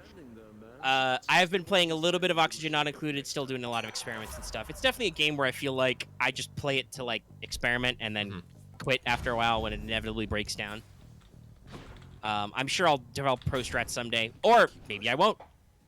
Who knows? It's still pretty fun to like try out new environments and do stuff and like build, because it's a little bit different every time, especially because of the way duplicates behave. But yeah. I mean, so thinking of reading, I'm not really planning on reading anything right now, but I could always get back into reading Halo novels. Because I've been feeling a real itch for Halo lately, and I'm not sure. I think it's just because Achievement Hunter's been doing some Lasso Legendary All Skulls on, for people who don't know, runs of Halo 4 right now, and I'm just like, man, I kind of miss Halo. I have a weird relationship with Halo. I would say I'm a Halo fan. You guys might not think that about me because I am I'm a big, PlayStation stan. Mm-hmm. But no, I actually have a relationship with Halo going back to my probably preteen years. Where it was just a really interesting one of those like moments in history, right? That kind of sets your life, because like it was while I was visiting my sister and my brother-in-law. It was just me and my mom, I think, for like a week, maybe 2 weeks. But we flew up to they moved to Virginia for a little bit. So we went up there to see them. This is a fun thing. This is my sister that has a lot of kids. I'm trying to remember which kid it was. Was this after? I think this was after number 1, but we were not yet on number 2. In fact, my sister may have been pregnant at the time with kid 2. They got 5 kids. Okay, guys, it's a literal. I have to rack my brain every time they show up and be like, hey, which one are you? Let's see. You're third tallest, so you're that one. Okay. It's also because they have one girl who's the oldest and 4 boys, so. That's a fun time at the house. But I'm pretty sure, I don't remember the exact timeline because this was obviously like over 10 years ago, but I'm pretty sure this was the same year that I very briefly had one of those like 24-hour stomach bugs. If anybody's ever experienced that time period, this was the full-blown, like, I got over it mostly after a day, but this was the full-blown diarrhea, vomiting, whatever stuff. Like, you feel like absolute dog shit, and you can't even hardly swallow water, right? Mm-hmm. Like, your body has the full-blown freak out for about a day, then you get over it. So this really, combined with my natural anxiety, especially about traveling, this really fucked up my, like, waking up, going to sleep, eating stuff cycles, right? Like, I had a lot of times where I felt kind of ill in the morning, like almost like a morning sickness type thing, where I was just like, I wake up and I'm like, man, I feel like shit. I kind of want to puke. Man, I was kind of hoping you'd have some fucking health for me, my dude, but you don't. Stuff like that, you know. So even though we'd gone up there to see them, I was spending a lot of time in their guest room on the air mattress, feeling like crap and not wanting to get up and go anywhere. But this was the guest room where my brother-in-law happened to have his old OG Xbox set up, and he had Halo 1 and Halo 2. So, hey, when you're feeling sick and you're in, a family house guest room and you've got nothing better to do than lie on that sweet, sweet air mattress, I played all of Halo and Halo 2. Oh, wow. While I was up there for, like, that week, just to let you guys know, like, how much I was not feeling great and was lying in bed a lot while away from home. It was great. It was a great time. And ever since then, Halo's really clicked with me. And I played like OG Halo on the PC, Damn it. stuff like that. So I've kept up with Halo a little bit. It's fallen out of favor ever since they started going more exclusively to Xbox, but now they've kind of walked back with Master Chief Collection. Funnily enough, I think the last time I played a Halo game was with Ron when I went to go visit him in LA many, many years ago. That was the year I turned 21.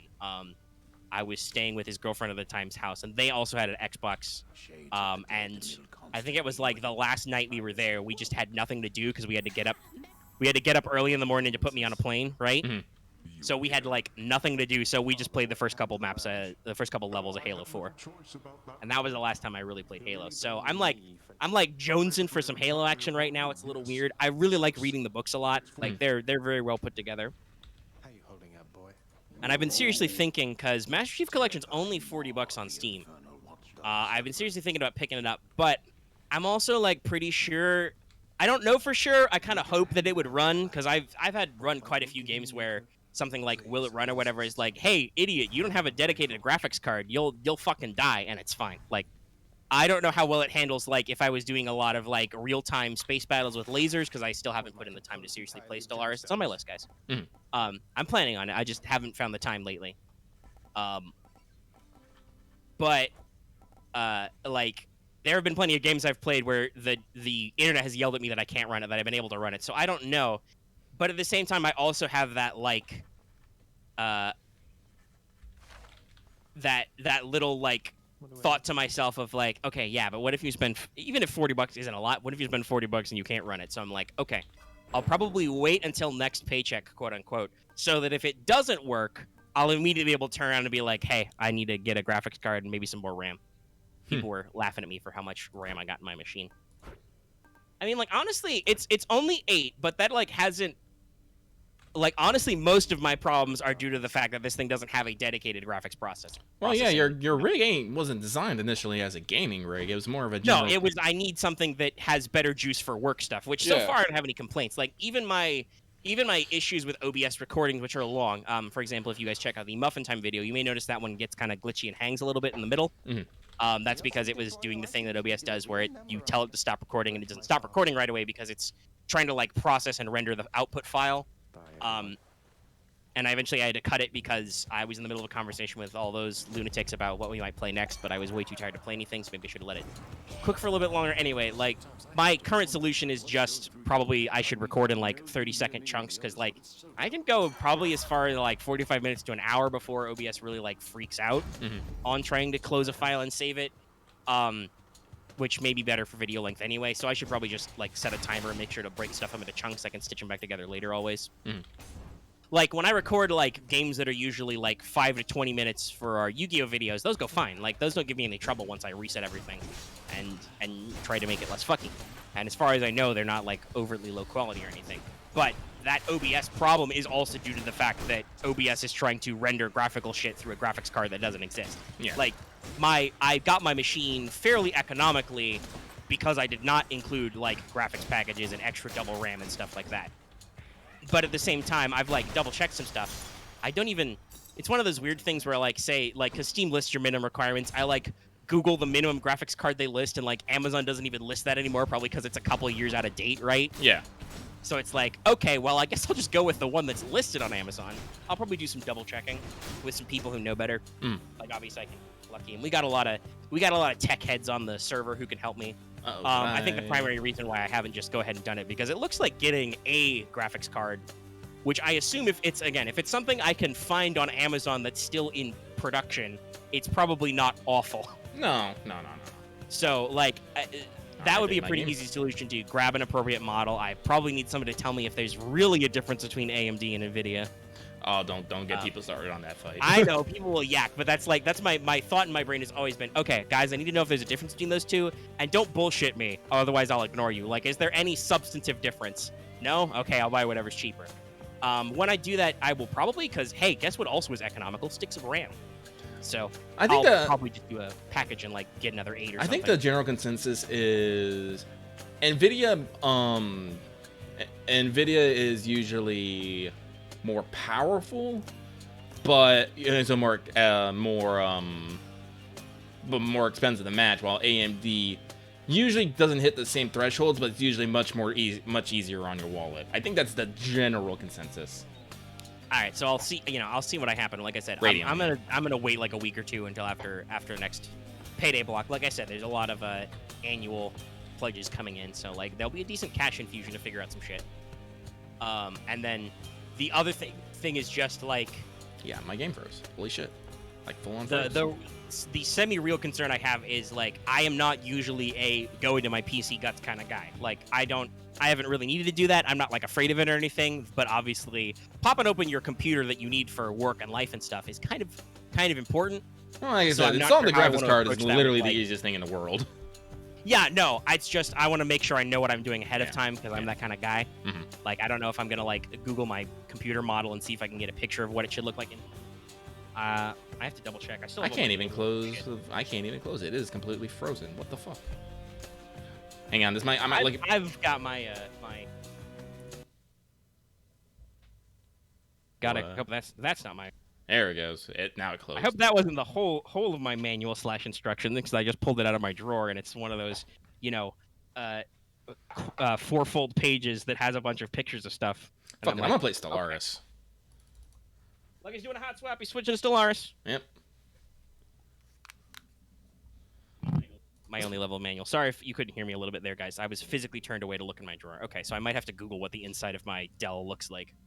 Like, again, I'm sure it's not rocket science. Everybody does this every day. And I could literally have bought this machine with more RAM. So, like, the RAM stick, I'm pretty sure is just, like, find the slot where you could have bought more RAM, put more RAM in that slot. Yeah, it's either...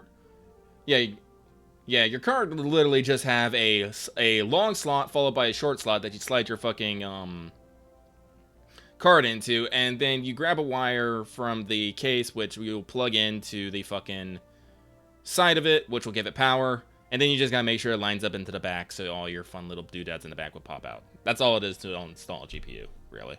Yeah, no, like I said, I figure it's not rocket science. It's just, hey, I've never done that before. I should probably make sure I know what I'm doing, because this... I would assume the risk of the fuck up is low, but if I do fuck it up, that's a huge pain in the ass. I think the biggest thing you have to worry about is if you push too hard, you might crack something. I had that happen once. No, I'll be careful with everything. Yeah. I'll unplug everybody and pull it all out and probably set it on my floor. Back again. All right, let's open up Stellaris. But yeah, so that's a thing where I'm like, okay, I need to be prepared because if it doesn't work, I want more goo. I want more juice. Because that's definitely a thing. And we've talked about this before. That's like a thing I want to do with Lucky is take him through Halo. Because, let's see. Did you say you played the OG Halo? I never beat it. But here's the thing. I think I've played up to Halo 3, whether, a little bit of story or multiplayer, but I've never beaten any Halo. Yeah, and some of those games came out a fucking long time ago, so God knows if you remember any, the story and stuff. I don't. I fucking don't. Yeah, so that'll be good because, like, this is a thing that may shock some people who don't know about Halo. Because, well, yes, Halo is, I think rightly so, one of the defining multiplayer games of its age. Yeah. Like, no, like, that was really important to people. Halo, you know, LAN parties and stuff. And, like, yeah, before that it was Bungie. GoldenEye. If you've played Destiny or Destiny 2 anytime soon, you notice how fucking buttery smooth all that gunplay stuff is? That's Bungie. They made Halo before that. So, like, no, the fundamental gunplay mechanics for, I can say for sure, at least up until Halo 4, and even from what I remember of playing Halo 4, that's when 343 took over and they started to really modernize it. Like, that's when sprint is on a button. Because you cannot sprint in the OG Halo games. Sprinting wasn't invented.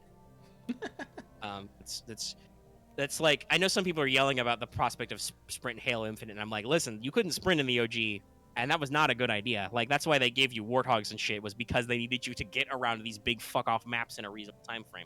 But no, there is actually a pretty intricate story and even backstory to Halo, like I said, and I enjoy most of the Halo fiction, definitely all the stuff that came out pre-343. I think I've talked about this openly before. I have some question marks as to why 343 decided to hire Karen Traviss after she got fired from Star Wars, basically. Like, not like outright like fired, but like absolutely was let go and had a couple of her ongoing book series canceled because she and editors could not see eye to eye about stuff. So like, yeah, no, why you would involve her in your Halo story, but whatever. There's even some, I think there's even some more decent of the newer stuff that's okay, and I just haven't caught up on. But yeah, no. So I want to like I said, I mentioned Lasso earlier. I'm not doing that shit with Lucky. I'm not doing that shit on my own. That's fucking hard. It's called All Skulls On because you can find these things. They're literal skulls, but they add like special modifiers, right? Yeah. Some of them are like, oh, you don't have a HUD. Enemies always dodge attacks and like go berserk and never run away, because that's actually like the enemy AI is like such in most of the Halo games where like if you kill a big scary alien, like the little dumb aliens will actually like run away. They'll be like, holy shit, it's the Master Chief. Oh my god, we gotta get out of here. Listen, Lucky would not be opposed to doing a Laszlo, but just understand, we're not probably going anywhere for a fun looking time, and you're gonna hear Lucky swearing a fuck ton. No, like that might be a cool future idea, but I do not want to take Lucky's first time like completing some of these Halo games that way, especially when some of these games I have not played very thoroughly. Like, I know my way around Halo 1 and 2 pretty good because those were on PC, right? Yeah. Like, I had an opportunity to play them myself, and you can run OG Halo 1 on like fucking anything. It's like I don't know if Master Chief Collection actually lets you play Retrovision. Construction. Is it really? God, wow. Maybe it got better after the first one. I read the like high level description, and I heard from a lot of people in Halo fandom. I talked about this the other day. I was part of a playtesting group for a Halo homebrew, which its rules eventually made its way into it like that evolved eventually into Mages of War. And when that first one came out, not a lot of people were super keen on Kilo 5. Though I don't know, maybe people have just accepted the massacring of Dr. Halsey's character. Anyway, that's a deep Halo lore question. That's a conversation I can have with Lucky in like 6 months after we've played all the Halo games. Yeah. But like that would not be a game like I really want to play Reach. I like the story-wise, Reach is really cool to me. And some people might be weirded out by that where I say that because Reach was a soft retcon because they made a prequel game after they'd written some prequel novels that and they like changed up some stuff. Keeping in mind that Bungie is one of those guys that when they make continuity, they were like, hey, if we make new stuff that contradicts old stuff, the old stuff's wrong. We decided to do it differently, okay? Yeah. I mean, there's definitely something funny about OG Halo graphics. Like, they're pretty simple, you know, OG PS2 Xbox era graphics. Big blocky polygons. Big fat Master Chief shoulders. But no, but I've never played Reach. I would not want to start playing Reach on Lasso. That would be too much. Like, I've talked about this with Lucky before, I think last week. I might want to go as far as to hit heroic difficulty, like the quote-unquote hard, not super hard, legendary, but like heroic, because Bungie has said in the past that that's slightly harder, but that's the difficulty at which enemies are supposed to be more representative of how strong they are in the fiction, right? Like enemy AI and difficulty is supposed to be more true to form. And with co-op without all the skulls on, because one of the skulls, Lucky, is called, I think it's called Iron. If you're playing solo, if you die, the game hard resets to the beginning. Oh, the wow. level, right? It resets back to the start of the level. If you're playing on co-op, if everybody dies, if one person dies, you reset to a checkpoint. So if we play normal co-op, which I believe you can do in all of the games now, that would basically mean like either we only reset to a checkpoint if we both die, or if one of us stays alive long enough to get to a new checkpoint, we respawn. So playing at a higher difficulty might not actually be that harder, because one of us can just go run into a corner and we'll respawn. Okay. So like, yeah.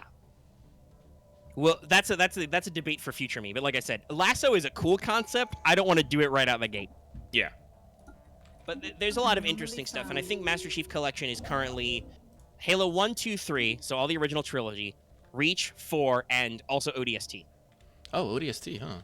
Yeah. I heard ODST is kind of the weird duck of the series, but... Yeah, because so ODSTs, Orbital Drop Shock Troopers, are not Spartans, right? So when you're playing Master Chief, you're a Spartan. You are a cybernetically augmented human in, big boy power armor. Like, it's much more obvious in later games cutscenes, but even in the OG game, you can figure out Master Chief's fucking huge. He's like 7.5 feet tall or something. Yeah. In his armor, he literally weighs a ton, right? He's a big boy, big chungus.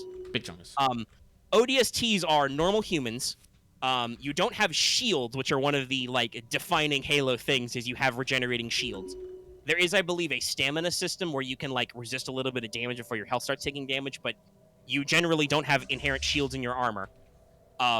And you're just a normal man, so like you can't do some of the crazy Master Chief man stunts that you can. So it's a really interesting game to like get in there. It also has like all of the Halo games have a really beautiful OST, but ODST especially has this like really somber atmospheric setting, because it's set in like a almost completely evacuated human city after the Covenant invade that you like dropped into. So it's a real interesting trip, and that's another one that I've never played, but I've seen people play. That would be really interesting to go through with. I don't know. We would probably at least wait until that would probably be long form. We'd probably want to wait until we can stream cleanly again, no matter what form that takes. Yeah. So yeah, that's just Halo's been on my mind a lot, guys. I'll let you know my future prospects about that. There was, speaking of like video games and stuff to play with people. There was a little showcase on a game that's coming out in May, actually. Yeah. We've got some first teases and a demo available of Resident Evil 8 Village. So you actually watched the showcase. I did not. I did. I was doing other stuff, but what did you think of like that stuff? Well, I said this when I first saw it. I feel like Resident Evil 7 was basically returning the form of the original Resident Evil, of something more closed, conformed and stuff. A lot of people have talked about how 5 and especially 6 leaned into the weird action movie elements a little too much. Yeah. I want to say that Village or 8 really leans into Resident Evil 4 aesthetic a lot. Which was still, having played a little bit and seen it played, Lucky has a full playthrough up on our channel, so you guys can check that out. Yes, I do. Like, that special project complete. That is a game that, while it is more action-oriented, still has a lot of the... It's a different style of horror than, like, haunted house horror, but it's very much got the, like, yeah, you're in a creepy village full of people who want to murder you, so... Yeah. Basically, 4, which is, I've said this before, 4 was the first Resident Evil game that I actually played and beat. Before that, I was actually too scared of the games because when I was young, I had an irrational fear of zombies for some odd fucking reason. I don't know why. So it's hard for me to play the games, but 4, I was able to actually get through it, probably partly because it toned back less on the horror, on the survival horror, and turned up the knob on action horror. But I feel like there's like a lot of the same hallmarks. You're a guy away from home, looking for somebody. Special project complete. There is a mysterious castle, a mysterious village, a whole bunch of people probably out to kill you, and a society of people who might not be fucking human. Enter one person who has already been fucking tried and bloodied in this situation, and is probably your best chance, is the world's best chance. Sound familiar?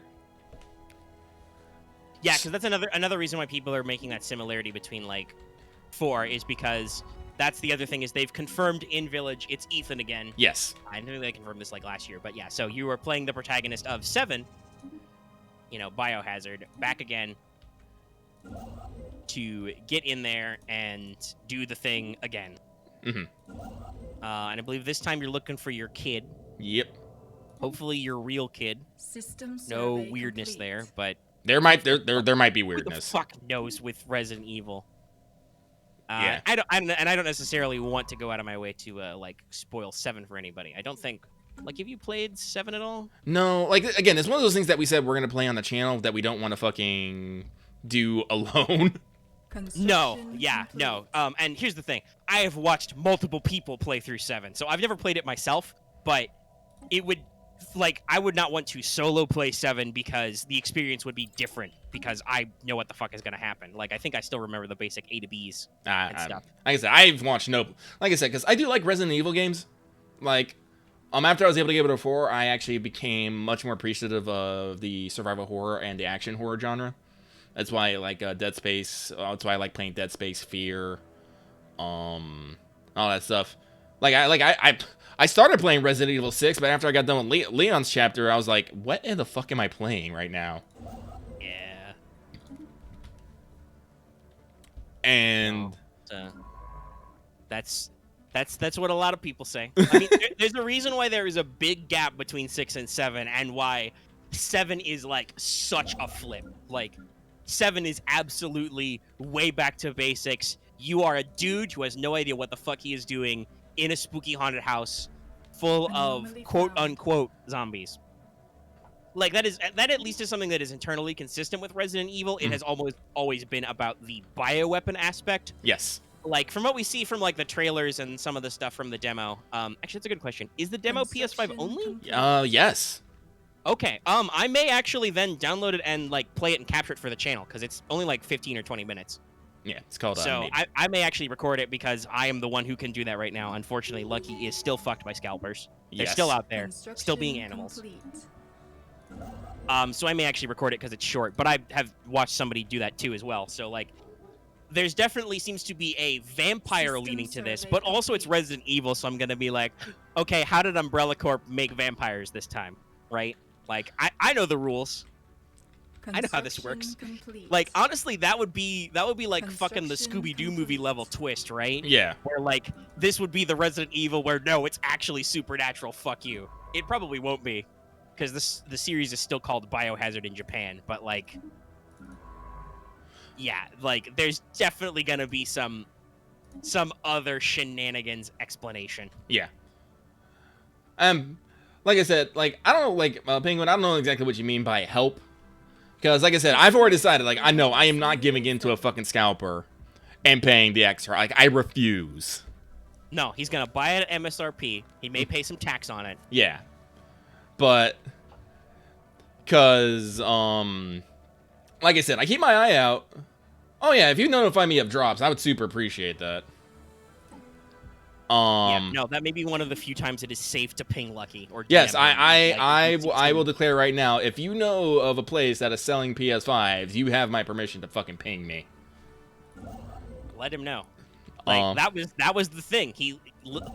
We've told this story before. We won't go to detail, but Lucky literally took a nap and missed PS5s. Yeah. Like that is the reason why I have a PS5 and Lucky does not right now. I literally took I think it was only a 3-hour nap, but that window went and closed. That was the window. That was the window when they went live, and unfortunately, in the world of new console drops, 3 hours is in fact too long. Yeah. But yeah, so like I said, I may record the demo. I'll bust out my old console Let's Playing setup. People will be interested in that. Mm-hmm. By the way, I've just realized, Lucky, you're not streaming Stellaris to Discord. Right? Oh, I'm not. Oops. I'm rude. How rude am I? Hang on. I just tabbed over to see. But yeah, so that's going to be an interesting game that comes out. I don't know if I would personally be interested in playing Village on my own.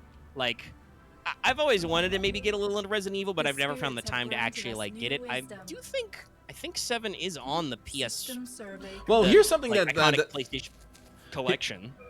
I think it is, but also what I find interesting is apparently they're going to be releasing 7 and 8 in like a bundle together also at some point. I mean, I wouldn't be surprised. Everything obviously is backwards compatible on the 5, but that doesn't mean that you get spicy next-gen graphics, right? Yeah. So honestly...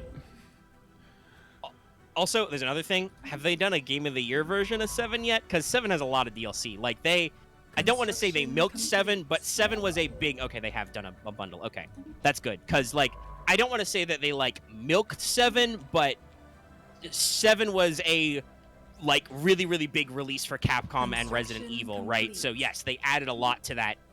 I mean, no, they're not just bonus modes, Axe. I have seen people play the DLC. Like, there are a lot of little story nuggets. Like, some of them are bonus modes, like, just stuff like that. But, like, no, there's, like, a whole you can play as Chris DLC. Like, there are... Okay, well, that is literally not the same thing, and also don't call those just bonus modes. Like, that's actual story content, which is probably canon. Like, that's all good shit. Like, and actually seeing the sections where, like, you play as Chris are, like, completely different because, like, he's got, like, body armor and real guns and stuff to start. It's kind of funny. But yeah, no, like, they realized that a lot of people went in there and liked it, so they expanded upon it a lot. They added little expansions. Technically, yes, like Axe says, they're optional, but there's still more content in the engine and related to the story. So, like, I would not be shocked that they are planning on, like, re-releasing that bundle yet again to try and get more in. I mean, yeah, there is like a horde mode and there is the weird poker, but yeah, no, there's other stuff too that's like just explaining what happens to characters and where they go stuff. And memes. Anyway, let's not talk about them in detail. Lucky hasn't gotten up in theirs. Actually, I should check. I bet the PlayStation Plus version on PS5 is the full. I'll check it. Maybe I'll check it. Let's see. So but no, like I said, Village is not a game. I mean, I don't know if it's that goofy. But Village is not a game that I'm like necessarily psyched to play solo on my own in the dark of night. No. While I do appreciate action games like, you know, we've talked about this, like Lucky and I are both huge fans of Dead Space. You know, can't wait for Callisto Project to come out, made by the same guy. But it's also... That's not really like my style of thing. I think it would much more likely be that, and it's coming out in May, so we don't have to worry about our streaming ban. Like, that is absolutely a thing where, like, probably Lucky, just because Lucky does, I do think your reaction to horror is a little bit better than me. You were either completely stoic or just like usually my response to being scared is just like cussing. Which is entertaining in its own right. Hey, if you want to hear me cuss a lot, watch the Muffin Time video. Man, I did not. That was a horror of a different kind. That was an existential horror, man. Dude, Jesus Christ. You guys, okay, so, after, like, put in Muffin Time, because I have to ask, because I've been hearing, like, people, I haven't actually watched the video, but... I mean, it is... So, Lucky, first of all, let me put it this way. It's 2 games of Muffin Time. The video is like an hour long. Jeez. The first game went by in like 5 minutes, and the reason why we have this, the reason why we have a running thing against Vesper is because Vesper won the first game in like 5 seconds. It was literally like 5 minutes in, so you're like, okay, all right, Vesper beat us. We should make sure Vesper doesn't get an easy win, and then the game just goes on forever. And for me at least, you guys will see because I'm capturing my POV. Like, I did not necessarily get a lot of cards that do stuff in the game. We are spreading our faith. Muffin Time is kind of a... I don't really know what to compare it to. It's not like a Cards Against Humanity or anything. It's a card game. Your goal is to get 10 cards, declare Muffin Time, and then win. Like, it's kind of like a reverse Uno, right? So you are playing cards to, like, make yourself draw cards or make other people discard cards or whatever. You also have counter cards you can play to tell people, no, don't do that. System survey complete. Which are, hey, super fun and interactive mechanic.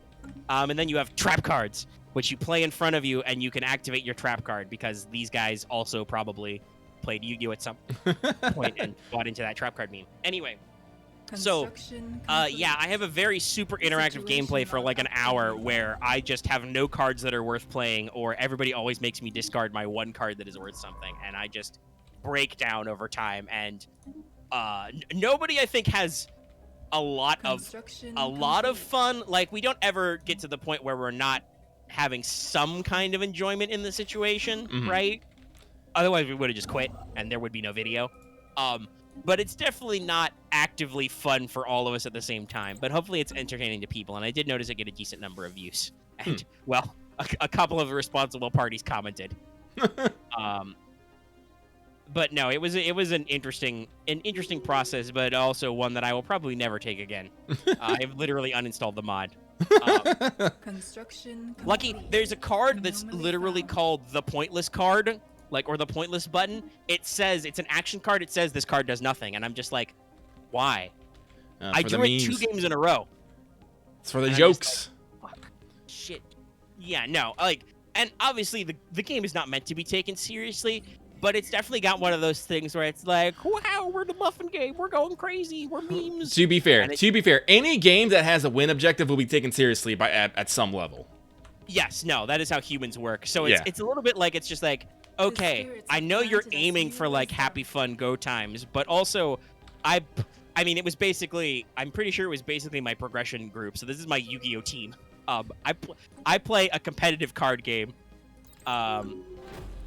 with these guys on the reg, like at least once a week now. Construction So I know how complete. these guys work in formats meant to win.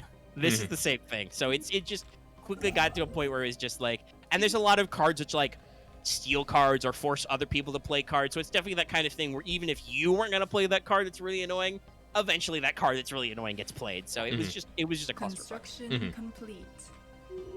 But no, like I said, while that is entertaining in its own right, that is also usually me when playing scary games. It's just like The spirits a have lot of granted us like new quiet wisdom. seething and then just fuck. You know, as what was he just called the Construction Hunter? What was the like complete. big scary persistent guy in Dead Space called? Oh, the regenerator? Found.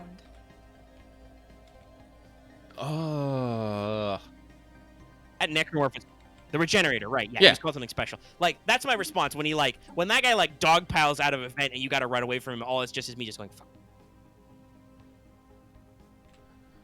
That might be better for Lucky to play horror games, but I would absolutely like ride on Lucky's shoulder and Construction watch him. complete. Well, honestly, again, this Let is him know what something he may have missed.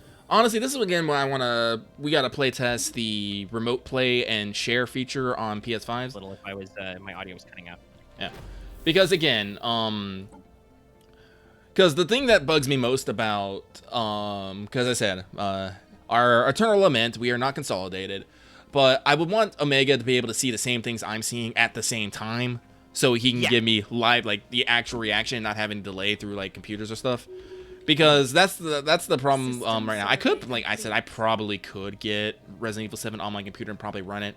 But Resident Evil, like I said, Lucky plays different games on different strokes. Like fucking Stellaris, fucking Civ, games like Oh yeah, Among Us. like to bring back, for instance, to like Halo. Listen, I know you could play it with a mouse and keyboard. I play that game with a controller. I'm absolutely gonna plug my fucking controller in. I don't care if it makes me shitty or I'm mostly playing for story, right? Yeah. Like, same thing where I'm like, God, I don't even know the screen layout to play in a Resident Evil game on a computer, on a PC. Yeah, I was able to, I could play 2, and it wasn't bad, but I was like, yeah, I'm like, but yeah, like, because, you basically just point and shoot your guns, not necessarily, you know, stuff, but, yeah, I'm just like, yeah, no, I probably want to play on my PS4 or PS5 if it arrives by then. I hope, I pray, as I pray, unlimited PlayStation works.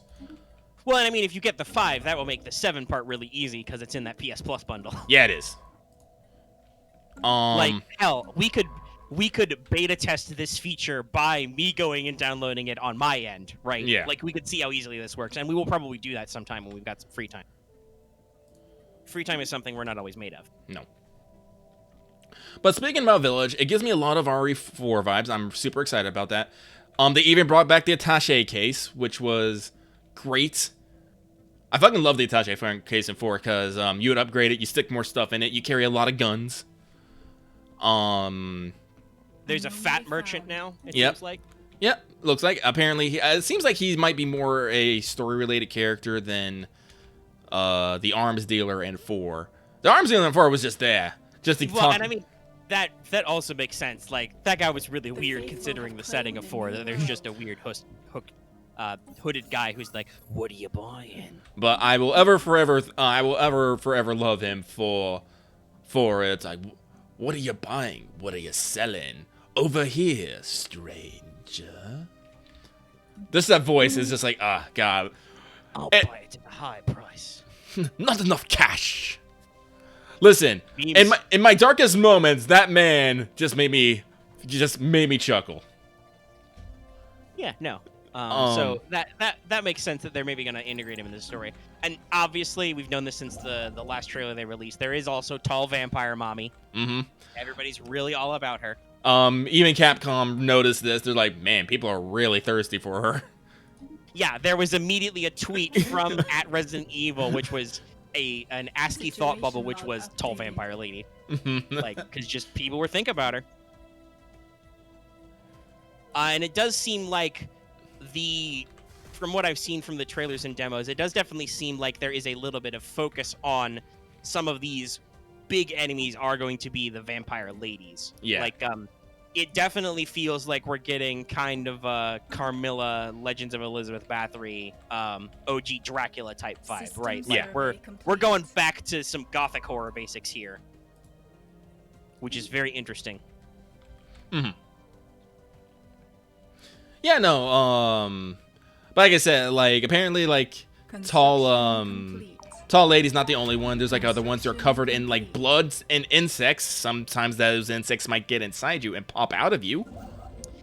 Yeah, this is visible in the demo, which I know Lucky hasn't played for Yeah. obvious reasons. But Yeah. yeah, there you actually encounter a normal height vampire lady who like explodes into locusts and stuff first. And then just like in the old RE7 demo where you meet "Welcome to the family, son" guy, and he like punches your lights out. When you go to open the door to leave the demo, tall vampire lady just busts in and she's like, "Ethan, hello, so Special nice to project see you," as she's like picking you up by your scruff. Actually, shoot, hang on, I gotta pause, because there was a tweet that I fucking loved. I'm all like, yeah, no, I know this mood. Or are you not Ethan? Okay, I missed that. No, you're playing a, oh wait, I gotta retweet, it's Saturday night. Oh, you're just a maid. Okay. Yeah, Maiden, it's called Maiden. But Okay. you still get caught. Well, yeah, no. 'cause That they don't also, show- because like that was, I think even one of the OG Resident Evil 7 demos was actually the. There are some background characters who were just like ghost hunters. Mhm. I think they were the actual demo characters. So I wonder if they're gonna bring back the. Lucky, I don't know if you saw this because you haven't actually played the game, but in 7 there was a feature of these cassette tapes. Oh, like yeah. VHS tapes you could pick up. Oh, here it is. I put something in Patreon chat. You should look at it. It made me laugh.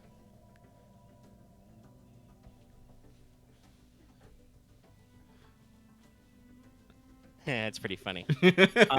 But also, no, a lot of people are asking questions about like.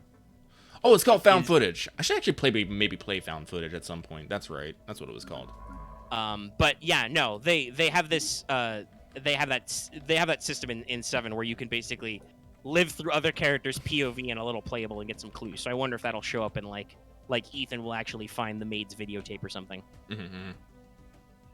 Well, yeah, in 7 you had the Complete. inexplicable head flashlight as Ethan even. Special project complete. But yeah, no, a lot of people are really excited to like because even since 7 they've done like the 2 and 3 remake, right? Yeah. So like a lot of people are curious is this lady gonna be the next Mr. X? Who had some very interesting AI stuff in RE2 remake, right? Yeah. So yeah, there'll be some interesting things to The see spirits what's have got the granted haps. us new wisdom. Oh, that's our big video game stuff though. I don't know if there's anything else out there. Well, I could talk about. Well, what were you about to say, my dude? Sorry, I was going to talk about the chat thing. I'm talking about is she a tyrant? I'm like, again, this is one of those things where it's like, on the one hand, it's probably just bioweapons, but also we don't know. She's a vampire lady System survey complete. with machete hands. Anyway, Lucky, you were saying. I can System talk a survey little bit complete. about 13 Sentinels Aegis Rim. Construction Cause Oh yeah, okay, yeah, I know you've been playing that a lot. I've been on that a lot because. I've ordered my copy. It hasn't shipped to me yet. Okay, this is good because honestly, Omega, I'm gonna need you to play this. I really need you to play this. Oh, like no, it's been on my list. And Okay, then hang on. we Actually, started someone's asking for my completion percentages. Let me pull it up here. I'm not done with the game. I'm nowhere near done with the game because, like I said, it's literally, it's half playable VN, half fucking I don't even want to say like, well, tactical combat. Yeah, that's a good word. Yeah, like we did you did that on a previous What's Up where you tried to play like the first hour or two of it, and it was slightly not okay because there was a lot of reading. There's a lot of reading, and there's a lot of things you need to kind of track. Hang on, let me see here. 13 seconds. No, because like that was the thing. Like we already saw when it started, there was a lot of like sci-fi tropes already. Yeah, like, no. I don't even know if it's a spoiler to talk about how there was already some time travel shit in like the first hour. No, listen, Omega, I am pretty sure this game has put in every single science fiction trope into this game, and I mean every single fucking one. Like, yeah, and since you started saying that, I've been like, oh man, I really need to like 13 Sentinel list needs to go higher on my list of things to get, and it did. I'm just like I said, I have ordered it. I'm pretty sure Amazon took my money. I'm waiting for them to fucking ship it to me. And it's a beautiful, confusing mess. It is. Sounds like a Vanillaware game. Yeah. Hang on, let me see here. I'm actually really glad to hear people refer to it as RTS because I remember Grand Grimoire. Where's my HD remake, guys? By the way, I went to Half Price Books today, and I was actually able to find a copy of Odin Sphere. Nice. Yep. And I think I might pick up a copy of Grim Grimoire from Amazon because people have it. People are selling it. It's a fun game. All right. Let me see here. Where are my percentages? Oh, here we go. So my analysis is at 30%, my destruction's at 47%, and my remembrance is at 62% right now. So basically, destruction is the combat maps. Okay. That remembrance is the VN sections, and analysis is basically a combination of all the little things that you've learned throughout the game. So it's the way you listed those three things. I was immediately reminded of the progression tracks in Cyberpunk, which are kind of completion but kind of not. Yeah. Now, like I said, now, the other thing about that is, yes, you have 13 protagonists, and they're all individual, unique characters. And then you have your secondary supporting cast, which I think is like, doubles the amount of people there. You have multiple storylines that are all different, but all interlock with everyone else. Like, constantly, there are times that you'll be doing something as one character, come up to something in another character, and find out, oh yeah, no, I actually did this at this person at a different time. And then sometimes, like, you go into the future, sometimes you go into the past, sometimes you see older versions of the character, sometimes you see younger characters, sometimes the character dies, but it was only in that timeline. I'm just all like, you literally need a conspiracy board, and this is like, I literally think why they have the Annihilus things, but there's time travel, there's like space colonization, there's quote unquote aliens, there's quote unquote kaiju, there's mecha, there's talking cats. They even make a few magical girl jokes in there too, but they immediately spin that into Clark's Law. Anything sufficiently like any technology sufficiently advanced form of technology is indistinguishable from magic. Yes, thank you. Hacking. There's AI. There's, well, actually, I don't want to say too much because, like I said, I want you to go into this and be. And I vaguely remember some stuff I have seen from like trailers and from you playing it that little bit. Yeah, like in my little pip screen. There's a lot of dialogue because, like I said, the combat section and the VN section is completely separate. You can literally go. Basically, what happens is you don't start off with every character. You basically have to occasionally unlock characters to get through their prologue, do stuff, and then like some of the lock fixtures is you have to go like a certain point through the combat section. But other than that, they're completely separate. You can just keep reading, or go take a combat break, or you can do combat, and go do a reading break. I really like how they do that, but I find it great because Remembrance, which is the VN section, is basically the lead up to Destruction, which is the combat section. Destruction is basically, this is the end. This is the final battle. We're doing this right now. remembrances, what leads up to this, and why is this happening. And I'm telling you right now, I still don't fucking know. I'm 62% of the way through the remembrance sections. I have no. I take that back. I have an idea of what's going on. I have no confirmation. And they've just spread out everything throughout all these characters and all these stuff. Like, I'm pretty sure some of the things that they've shown off here are red herrings. I'm like, oh, absolutely, yeah, obviously, yeah, or red herrings that make that take you down one path and another thing. Like, and this is what I'm saying is like they can shove every single fucking science genre in there because basically they're like, yeah, no, you might think it's this, but it's actually not. And while they don't specifically do name drops, they do a lot of movie references, like E.T. is referenced, Terminator is referenced, War of the World is directly referenced. I think so there's a lot, like, as a game that takes primarily takes place in the 1980s, you can definitely get that kind of sci-fi feel from it.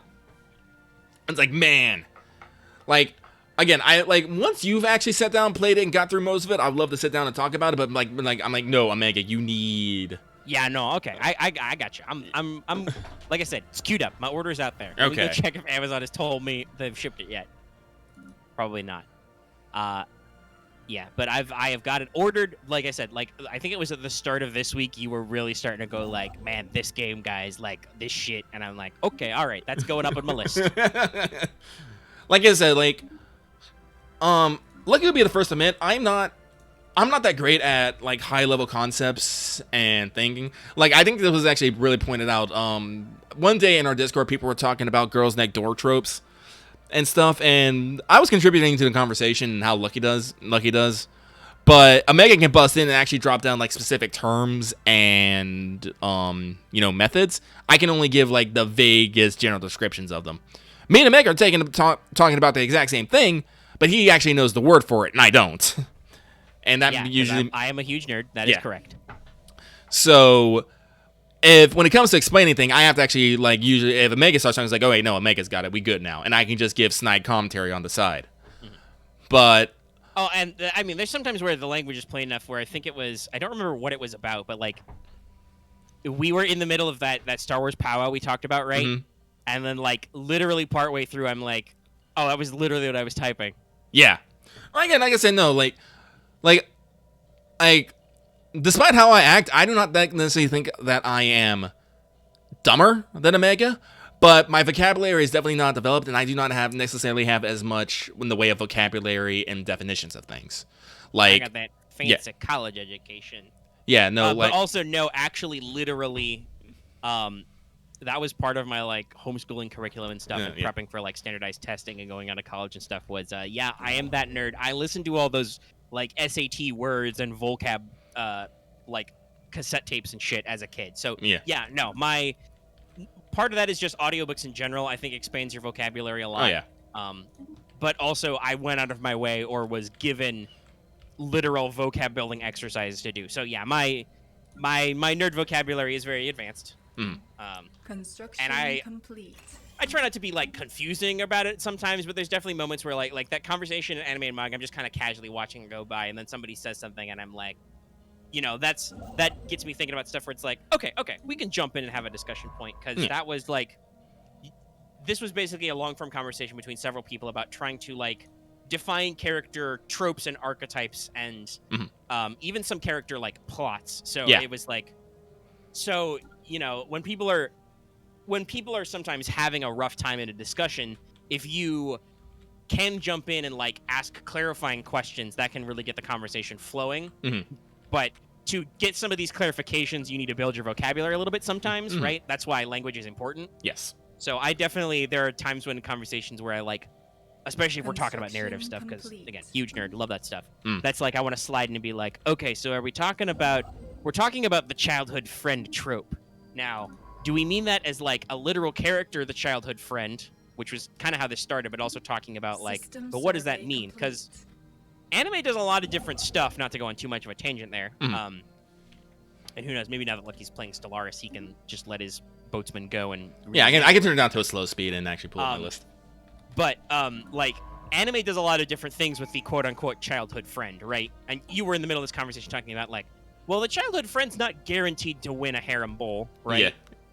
Because, like, there's some back and forth, but there's definitely some options where that happens. And then I kind of was like, okay, so what we're talking about in this conversation is not necessarily like a literal singular character, the childhood friend, because that's not actually how that's used. The childhood friend, and especially the childhood marriage promise, is more of a plot trope that drives the romantic plot than it is a singular character archetype. Because this was the thing that actually came up in the discussion. Anybody can be your childhood friend, right? Like, it's a very versatile role. It's a plot role, not a character role, as opposed to, you mentioned this earlier, the girl next door is usually a specific character archetype. Yeah. She's that character possibly literally living next door to your protagonist, where, like, you know of her, but you probably don't know her, but she's probably, like, she's definitely supposed to be kind of that attainable, like, approachable girl, right? Mm-hmm. Like, she's in your world, but she's not, like, really out there or anything. Anime sometimes plays this up in, like, the senpai-kohai dynamics, right? Yeah. Or, like, school idol dynamics where, like, yeah, you see this girl every day at school, but she's obviously too cool for you. But then it turns out she's not too cool for you, man. You got a shot. Construction. Honestly, because harem anime are designed around multiple romantic characters and plots, like, they are... A lot of these classic anime romances are, like, really trope-dense. Well, yeah, they have to be easy. Like we actually mentioned this. They have to be easily digestible, and so you don't have to think too much on the premise. Yeah, because otherwise you ask and this still happens some days when characters get lazy, because you can always get lazy with tropes. Yeah. Where people will ask, "Hey, why does this protagonist have like 6 chicks into him?" If you don't firmly establish why other characters care about this character, you give your audience too much time to think, and they start rejecting the premise, which is one of the most dangerous things as a writer. Is when your audience doesn't buy your premise. And, like, honestly, you don't have to do a lot. And sometimes I think we talked about this with like talking about like big name stuff, like the rhythm of like epic poetry and things, right? Where like stock scenes and stock tropes have existed a long time. Yeah. I have, like I said, I've listened to and heard theories about the way like the epic poems that became the Iliad and Odyssey were set up, where it was like, your poet, because you can't recite a whole epic in one night, right? Right. So your poet would fill time between important plot and story beats with stock scenes and basically be like, yeah, at this time, the Achaeans fought the Trojans, Achilles killed some dudes, and it was super cool. Moving on. Right? Like they would literally have stock scenes, they would insert the characters who are relative to the narrative, blah, blah, blah, they fight. Now let's get back to the good shit, right? The good shit. Anime, especially because anime is a partially visual medium, is also really, really about these stock tropes, right? Right. Like, some of these character archetypes are supposed to be just a big flashcard to be like, hey, this character is this character archetype. You can expect them to do X, Y, and Z. Yeah, this is why this is where we get like terms like, you know, the tsundere, the kudere, himedere. You know, we actually like there's a whole vocabulary around like these specific archetypes, especially in the harem sense. Right, because we have to find out ways to. Not only does our writer have to find ways to distinguish our characters, because, again, there's another rejecting the premise problem, where if you have 5 ladies in a harem and all of them are the exact same character, you ask yourself, what's going on here? Why are there 5 different characters? But usually when you do that, not only do they have different distinct visual appearances, which is something anime does with a lot of shortcuts with, like, hair color and stuff, right? Like, anime literally has those palettes of hair colors because everybody in Japan is basically black or brown-haired. So like they come up with ways to like telegraph characters and have them have different looks so you can more visually identify their silhouettes. I'm sorry, I'm just laughing. How do you know if this person's character is important to the plot? Usually by their hair color. Nope, that is literally a thing. Like that's not always. Sometimes it's eye color, right? Yeah. Like think about like say Code Geass, for instance. How do you know Colin Kozuki is interesting? Well, she's got bright, fiery red hair, so she's probably important, and she's probably got a fiery temperament. What about Lelouch? Well, he's got black hair, and when he puts on his Zero outfit, he's got that big collar, so he's got this chest motif, but because of his special eyes, you know, his purple royal eyes, you can tell that he's not like your run-of-the-mill, everyday, average school mook, you know? So, like, there's a lot of visual cues in design, which is important thing about having visual mediums, right? Yeah. Like, and Lucky talked about this with talking about like all text-based medium like Poison River. If you if you were watching this as like a live action TV show or an anime, you probably wouldn't need the narrator to tell you this was clearly an insult, because you'd be able to tell from like Construction complete. Oh, Mega just cut off for me. sometimes stuff has to be spelled out to you. Ah, there he goes. So yeah, we got into this a little bit, some back and forth with like tropes and elements and things, and like Construction complete. like I said, there are some definite what you call it, like problems with lazy writers. That's really where a lot of people's problems is when things become cliched, they become trite, right? Mm-hmm. Yeah. Like guys, you're not actually tired of harem anime? Well, like, I'm actually going to bring up a, actually, I don't know if Omega got cut off or is he still talking? Genres. We were talking about zombie movies earlier, right? Yeah. Talking about zombie stuff. Yeah. Like, you can, like, Seeing that light up. Hey, wait, can it not hear me? Connect to Discord and see if that sorts that out a little bit. No, let me... Okay. No, okay, I'm... good. All right. Okay. Yeah, there's I was definitely not like broadcasting to Discord sometimes there too, cutting out a little bit. Okay. If for those of you in the live chat right now, just go back to the audio version. My audio recording is perfect. No. But yeah, I was talking about trite stuff and cliches. Yeah. The problem, like, with, like, specifically harem animes is usually, to spice things up, what the author will do, will just add another girl. And you're just all like, but why? Doesn't he have enough?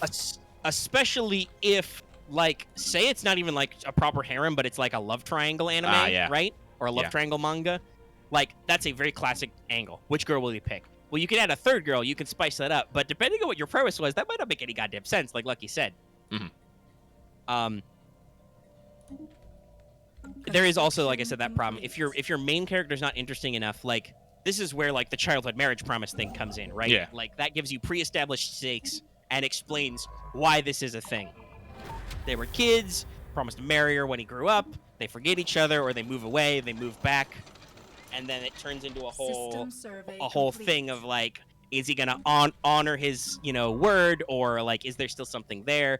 Also, I think, honestly, the Japanese people take that honoring your word thing a little too seriously, because this is also, there's also, cultural conflict there. Like, I don't think anybody in America, like, would feel like a character is obligated in, like, high school, usually BT dubs, to, like, honor a marriage promise he made when he was, like, 5. We would be like, what? Are you crazy? Is this like Soviet Russia or something? But that's because we have our strong, independent Western ethos. Meanwhile, there are, like, European or Japanese stories who, like, don't understand American culture, where they're just like this whole whatchamacallit thing with, like our opinions on, like, firearms and stuff. A lot of people think that's weird. Like, you guys just have guns, and we're like, yeah, no, we have a long-standing cultural tradition for why that is. Yes. And some people think that, like, that makes us, like, gun maniacs. We're not really. No. Shooting guns is fun, but we're not maniacs for it. God, I think it's been years since I fired a firearm. I probably should. Well, okay, we're still Backstreet Boys reunion tour. Still can't go out, and it's not like I can go clay pigeon shooting over the lake. That would probably call. I think we're technically outside of city limits. That would probably cause some calls to the sheriff's office. And that's not a conversation I want to have with the sheriff's deputy. Well, you see, I was bored and need to get some practice in, so we're hucking clay pigeons out over the lake. Don't worry, I'm aiming high. Yeah. Well, actually, but also because I wanted to say this, while we're on this subject, because harem anime is, like, usually so set in its tropes. That's why it's usually, when something goes outside the norm, that's why it's usually so jarring and so many people get excited about it. Like, this is why a lot of people were on Rent a Girlfriend, because it was, again, non-standard. It's still harem, but, actually these girls are actually being paid for their time and whatnot, although it has its own problems. But actually, I want to talk about a harem that actually has me really hooked right now. It's actually Kanojo no Mo Kanojo, which is definitely one of those weird outliers in harem. So basically, the premise is, guy confesses to girl he likes. They agree to go out. But not soon after that, a girl confesses to Guy, and he's so fucking shook. He's like, all right, I'll date you too. And then immediately goes to his girlfriend and be like, all right, I want to date her too. Is that okay? She is not okay with this. But because the MC is such a fucking Chad, he's literally begging his girlfriend to make this work. And she relents eventually. And it's just the story of their hijinks of him basically two-timing. And technically, it is a harem manga because there are other girls who are interested in this guy. But the guy is completely self-aware about this and is completely and utterly rejecting all other girls who get close to him. And somewhat hilarious fashion. That is, I think, that's not a unique subversion, but that's definitely a thing some writers like to sneak in and be like, oh, no. We're going to include extra female characters and fill out the cast. But we absolutely know 100% who this character is hooked up with. Yeah. We have already written out these blocks. Complete. So if you want to read an interesting harem, do that. And if you want to go for the completely other route, where it's, I'm just going to get a fuck ton amount of girls, but be completely wholesome and great about it, you should totally reach, what was it? Getting 100 girlfriends that really, really, really, really, really, really love you. It's how it sounds in the fucking title. Just read it. But yes. So actually, we're on that. I might as well pull up my list here. Yeah, no, go for it. We're at about 2.5 hours, so we're probably getting on our back end. Discord is being a little weird too, so let's see. We should probably make sure to hit at least that one more thing. Yeah. Lucky, do you think we have anything super big to talk about Gacha? It's just mostly in our big games. It's reruns right now. I started playing. Genshin is working up to a new patch. Oh right, Precon. Yeah. I can talk a little bit about that. But okay. Hang on, let me. People will probably appreciate that. That means I can like tuck it into the thumbnail somewhere. Mm-hmm. But yeah, anime first. Where did I put that document? I wrote it down. I definitely know you made it. Where it was? Is it? Here it is. Oh, I didn't name it. That's why. All right, so let's see here. Right. All right, so I'll start from the top here. I basically just went through and wrote it on. This list isn't like fully updated, but trust me, I got there's a lot here. So first at the top of the list on Crunchyroll, there is The Hidden Dungeon Only I Can Enter. It's a harem. I'm pretty sure it's just a harem fantasy. Yeah, standard OP MC harem fantasy. It's good for not thinking about. It's like on the same tier as Not in Another World with My Smartphone. Like, it's ridiculous. It's unnecessarily perverted. Makes not a lot of sense. Animation's not that great. But if you don't want to think about something too hard, it's fine. Like, I was watching it before we started recording because that's what I like.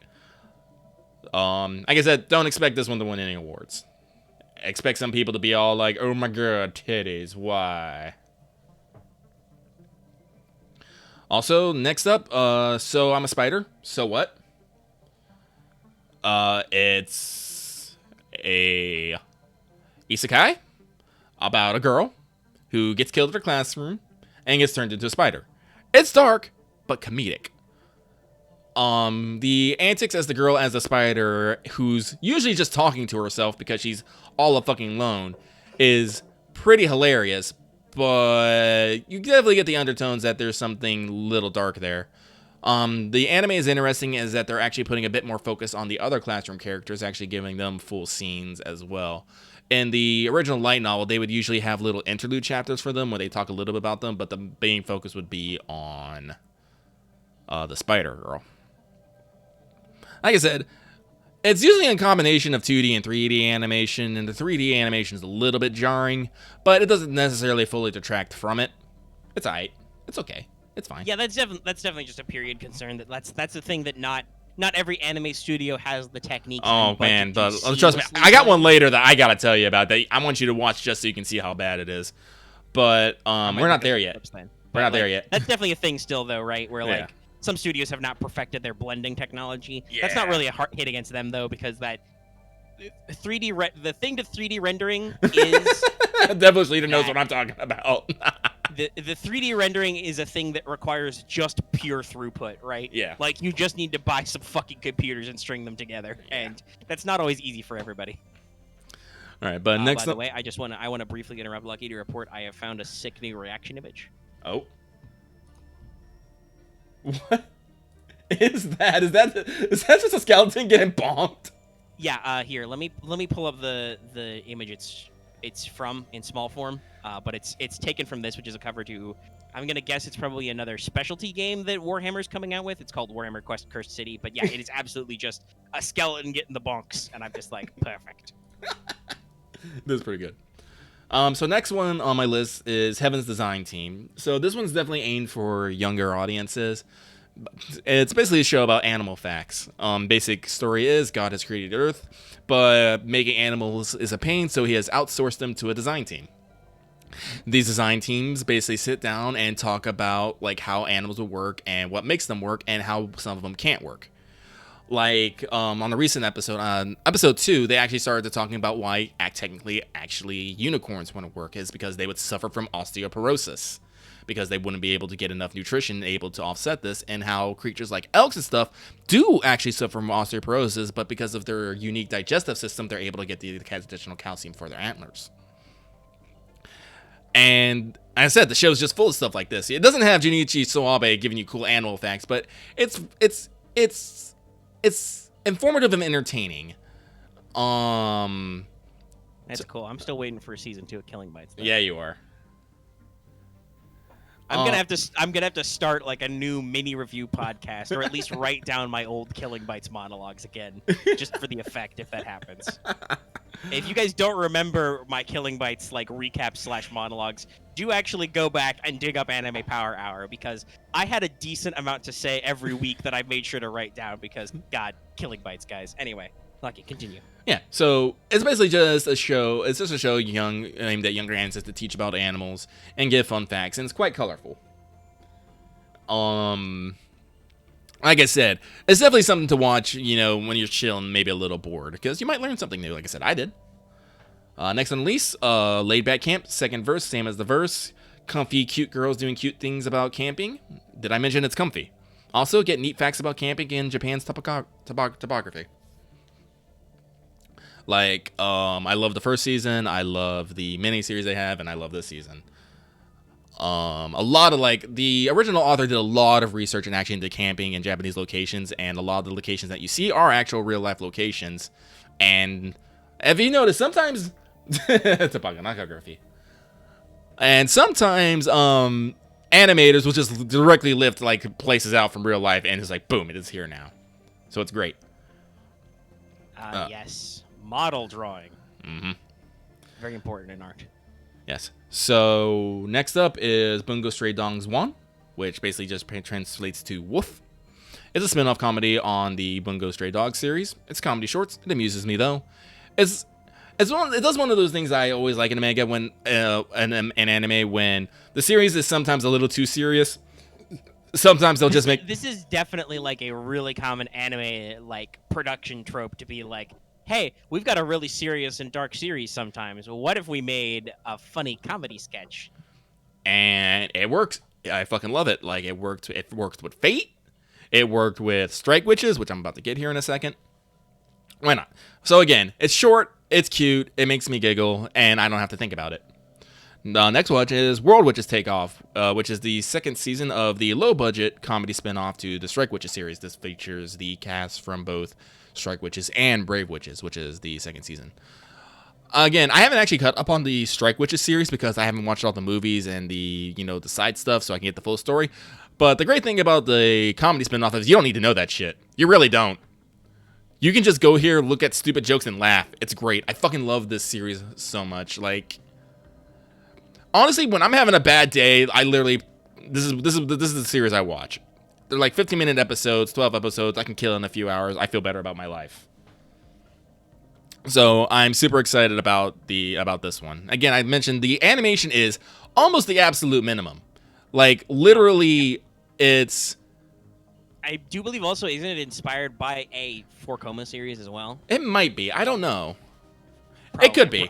There is definitely some kind of Strike Witches for Coma out there as well, or like gag strips that are Yeah. put in, which is also probably another reason why this is such a basis, because the 4 Coma, the 4 panel, is like a very classic manga trope. So very often these are easily transmitted into minimal animation skits because, I mean, it's only 4 panels. Yeah.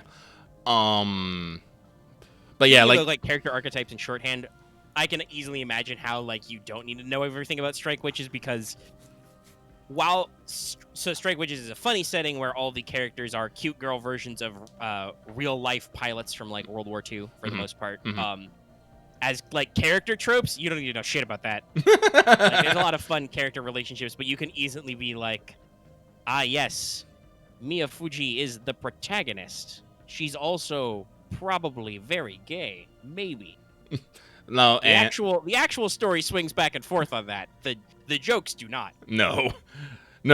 In gag, no. Mia Fuji is completely 100% big boob energy. Wouldn't take me a while to dig it up, but there's absolutely like a weird stock image, right, of like from like a little manga panel of like her panties on head, just demon face, you know, which is out there, and it's like, yeah, no, that's what people say about that character. Here's a great one from the first series I just love, of Heartman being mad at fucking Shirley. If it would load. The power in the GIF is too much to It be is. contained. Hang on, let me see if I can find.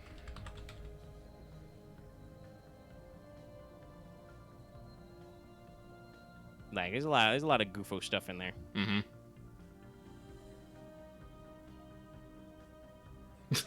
Fucking Sakamoto just laughing. Eternally laughing. Also, that is a joke in the series as well. Oh, God. All right. She has the laughs. Anyway. Continuing. Next up on the list is That Time I Got Reincarnated as a Slime Season 2. Anime seems to be playing around with the timelines events a little bit and some original anime stuff, but it's all good. Because it's good. Catch up on that one. Yeah. It looks like they're putting a little bit more effort into the lead up to the crisis, I want to say, that is about to befall. Originally in the series, basically right where season 1 ended.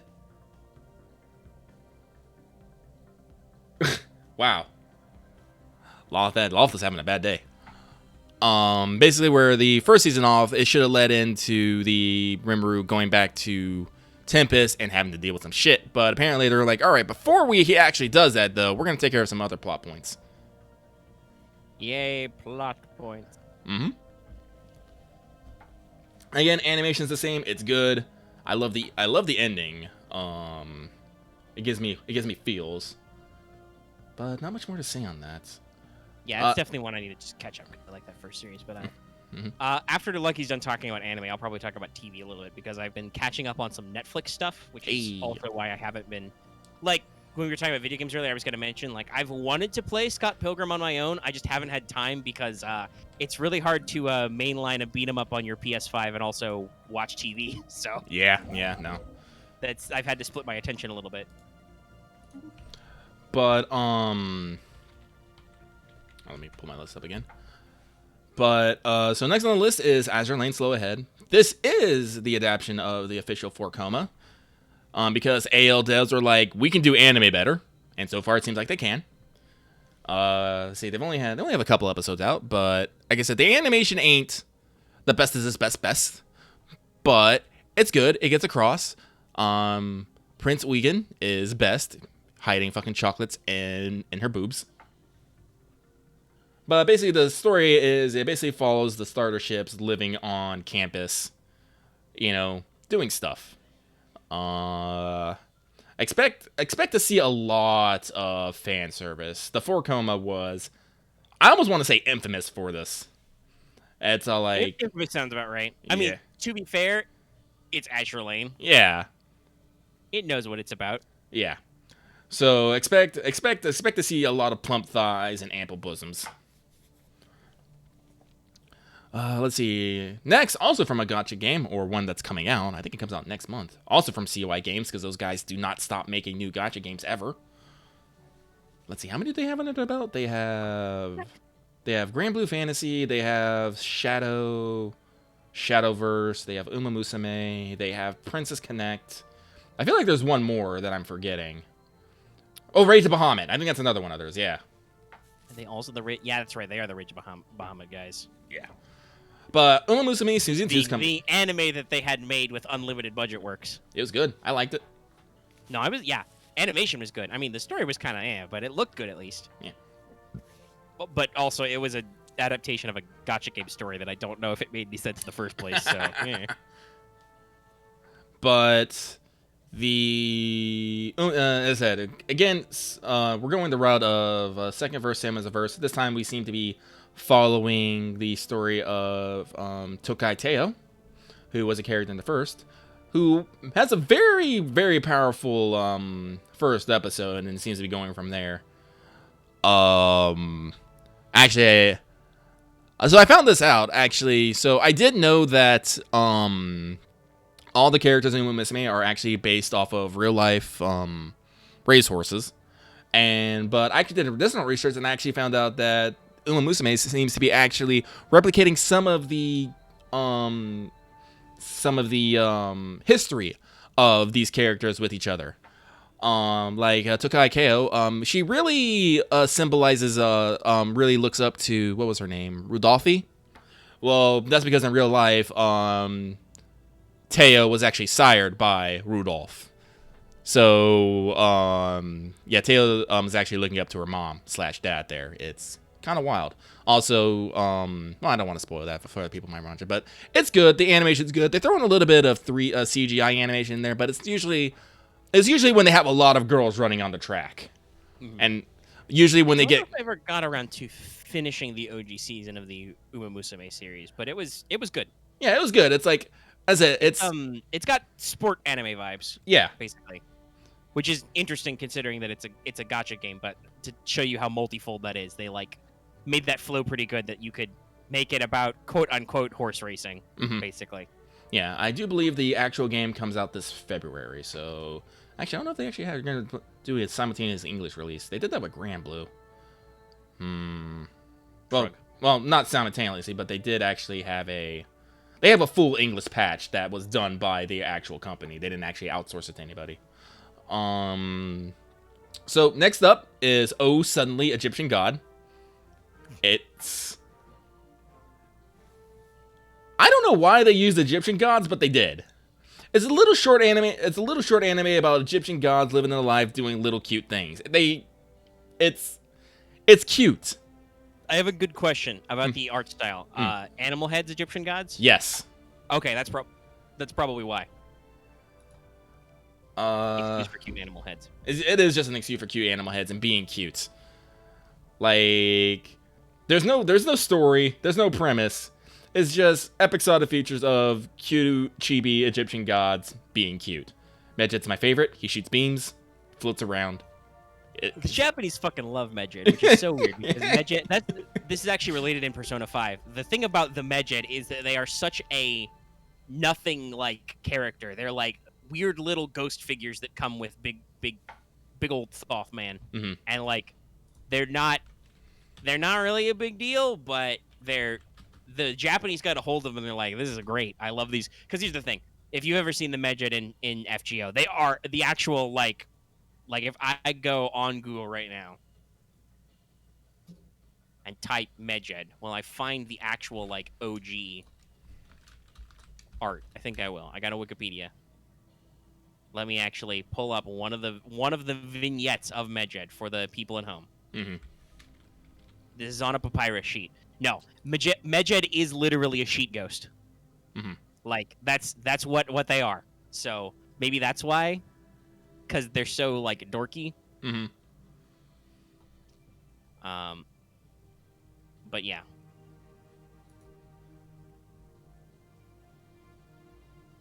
Yeah, but so it's great. Oh, okay, I get it.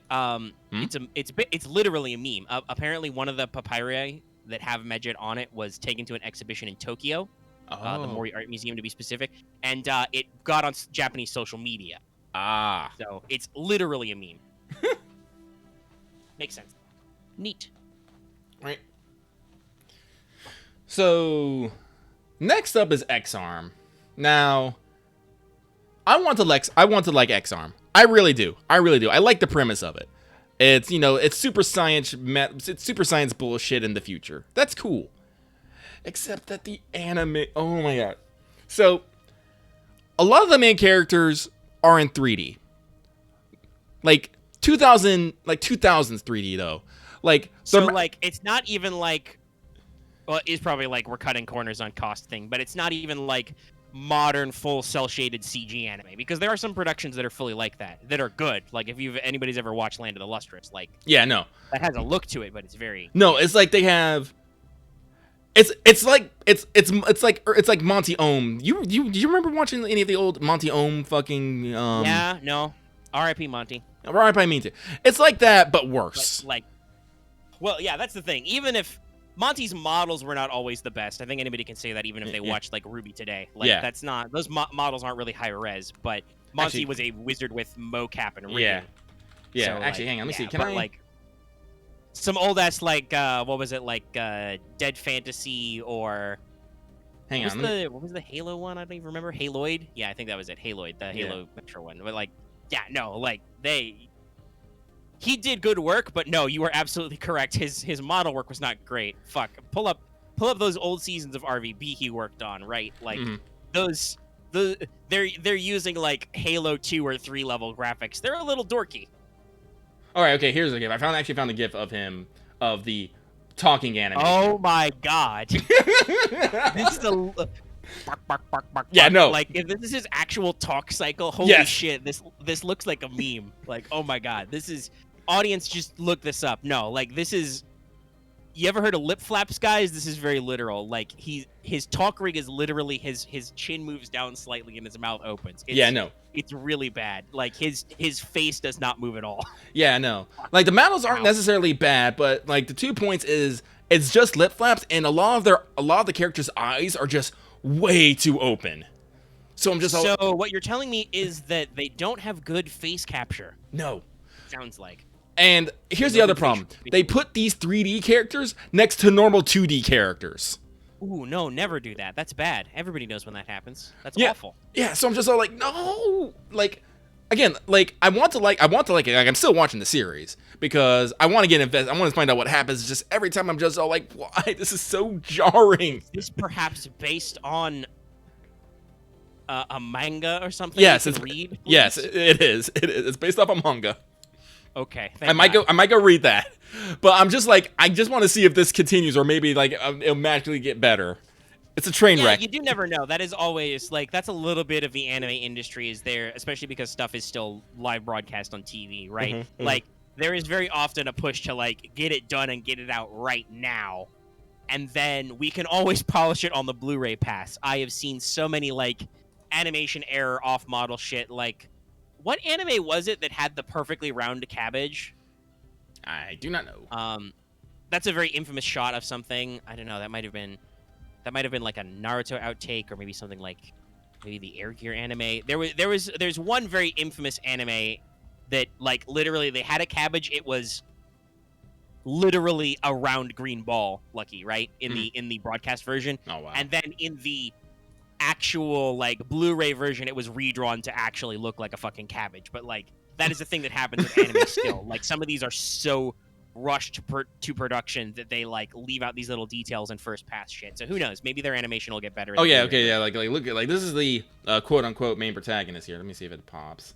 Like just look how his eyes are just all like, I am intensely open and focused. Yeah, he's got a real Deadeye look. Like I don't even think like Lucky and I have both watched the early volumes of Ruby, right? Like some of those animations are rough. Their animation budget was so low that in their first couple seasons they had to have literal shadow people in the background. Yeah. Like their machines couldn't render extras, basically. I think they had faces better than X-Arm seems to have faces, which is saying something, because I think Ruby's on like their 8th season. That's like 8 fucking years ago.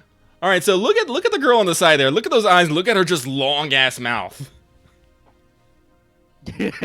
I love the meme version of this too, but also like God, everybody's so dead-eyed. Yeah.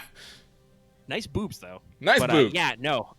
That's a, and they've done a lot where they've made sure to like really let you know she does in fact have a nose in profile, which is not typical for anime. Yeah. Actually, looking at all of these shots, a lot of detail has at least been done to make sure they have noses. Yeah. Not very common in it. But yeah, no, wow, this is just very striking to me. In the year 2021, we're dealing with this shit. Wow. Yeah, no, that's what studio is doing this. I don't know. It can't be anyone big. Like, I don't want to knock these animators. They are probably doing their best with what they got, but man. Like I said, they're getting my views, but if only to watch this train wreck keep going. I mean, there are definitely some shows that you watch that you're like, how the fuck did this get made? So that's X-Arm. Like, I'm not even going to talk about the plot. Like, it doesn't matter. It doesn't compared to this. Let's see here. Next on my list, bottom tier character. I think I talked about this last week. Basically, when me beats Weeb Raiju and decides not to hate the game so much without trying. We talked a little bit about this. Yeah. Last week I also talked a little bit about Hortensia Saga. I haven't actually watched more of it because it's kind of low on my list. Because the first episode really didn't grab me like some does. But it's still on my list. I'm going to give it a watch later. Next, Cells at Work 2. Season 2. I mean, do I really have to explain Cells at Work to people? I hope not. Like, Yeah. it's a pretty big... A lot of people... Oh, wow. Sorry to interrupt this talk, but I just opened... So this is my first time actually opening the Obsidian Festival rerun, and I realized that, like, literally all the maps are still unlocked, I think. Yeah. So I'm like, oh, wow, okay. All Yeah, right. no. Remember, they did this with the previous event, too. Yeah, no, but I didn't actually complete all of the Scotty event, though, so... Okay, This was, like, this is a little surprising to be like, oh, yeah, right, everything is unlocked that I've done. System Okay, survey I'll take complete. another crack at that later, then. I Yeah, don't like... really think there's anything to...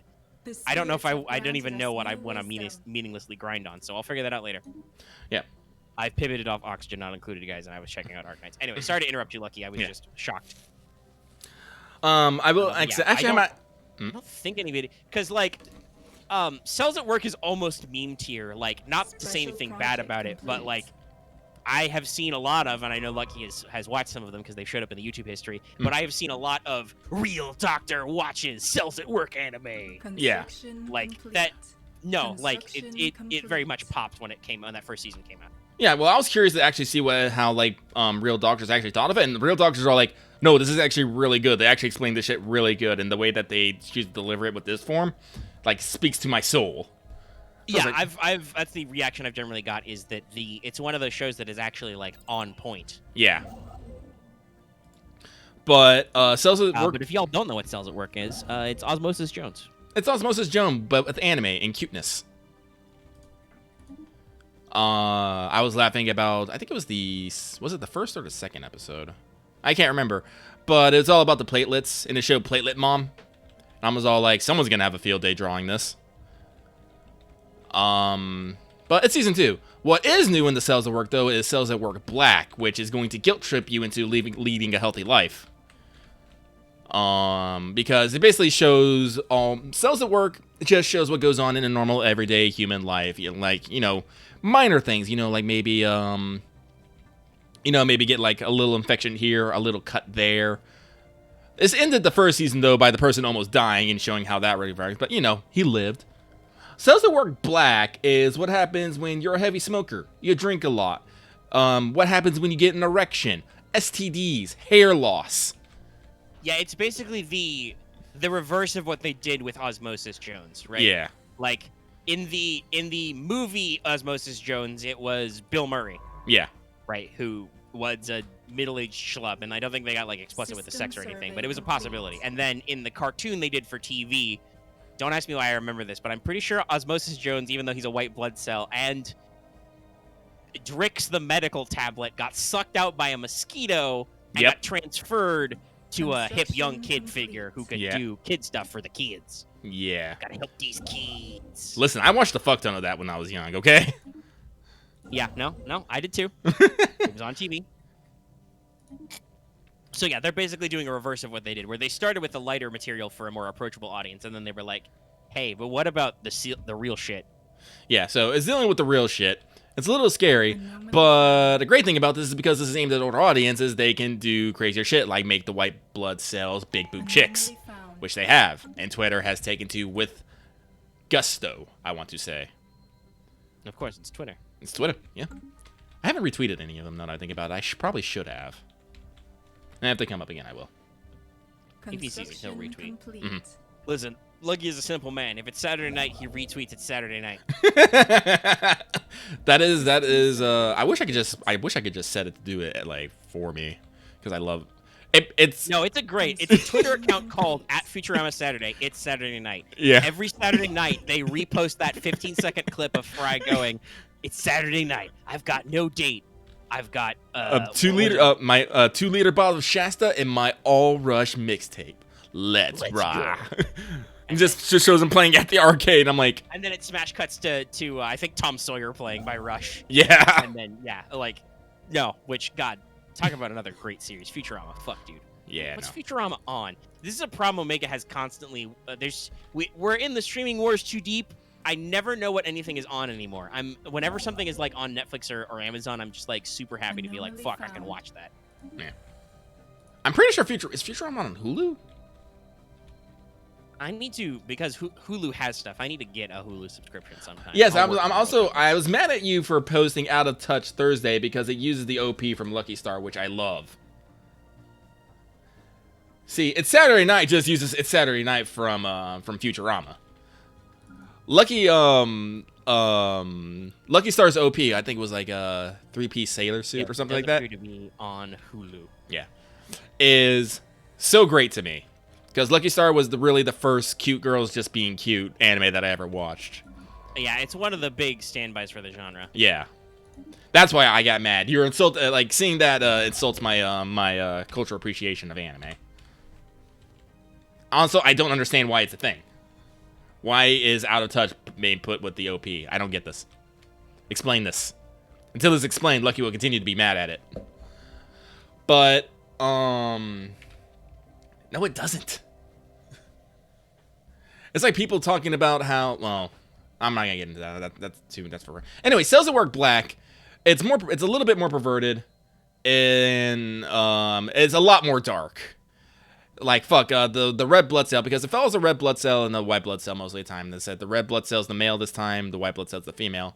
And he's basically working at a black company.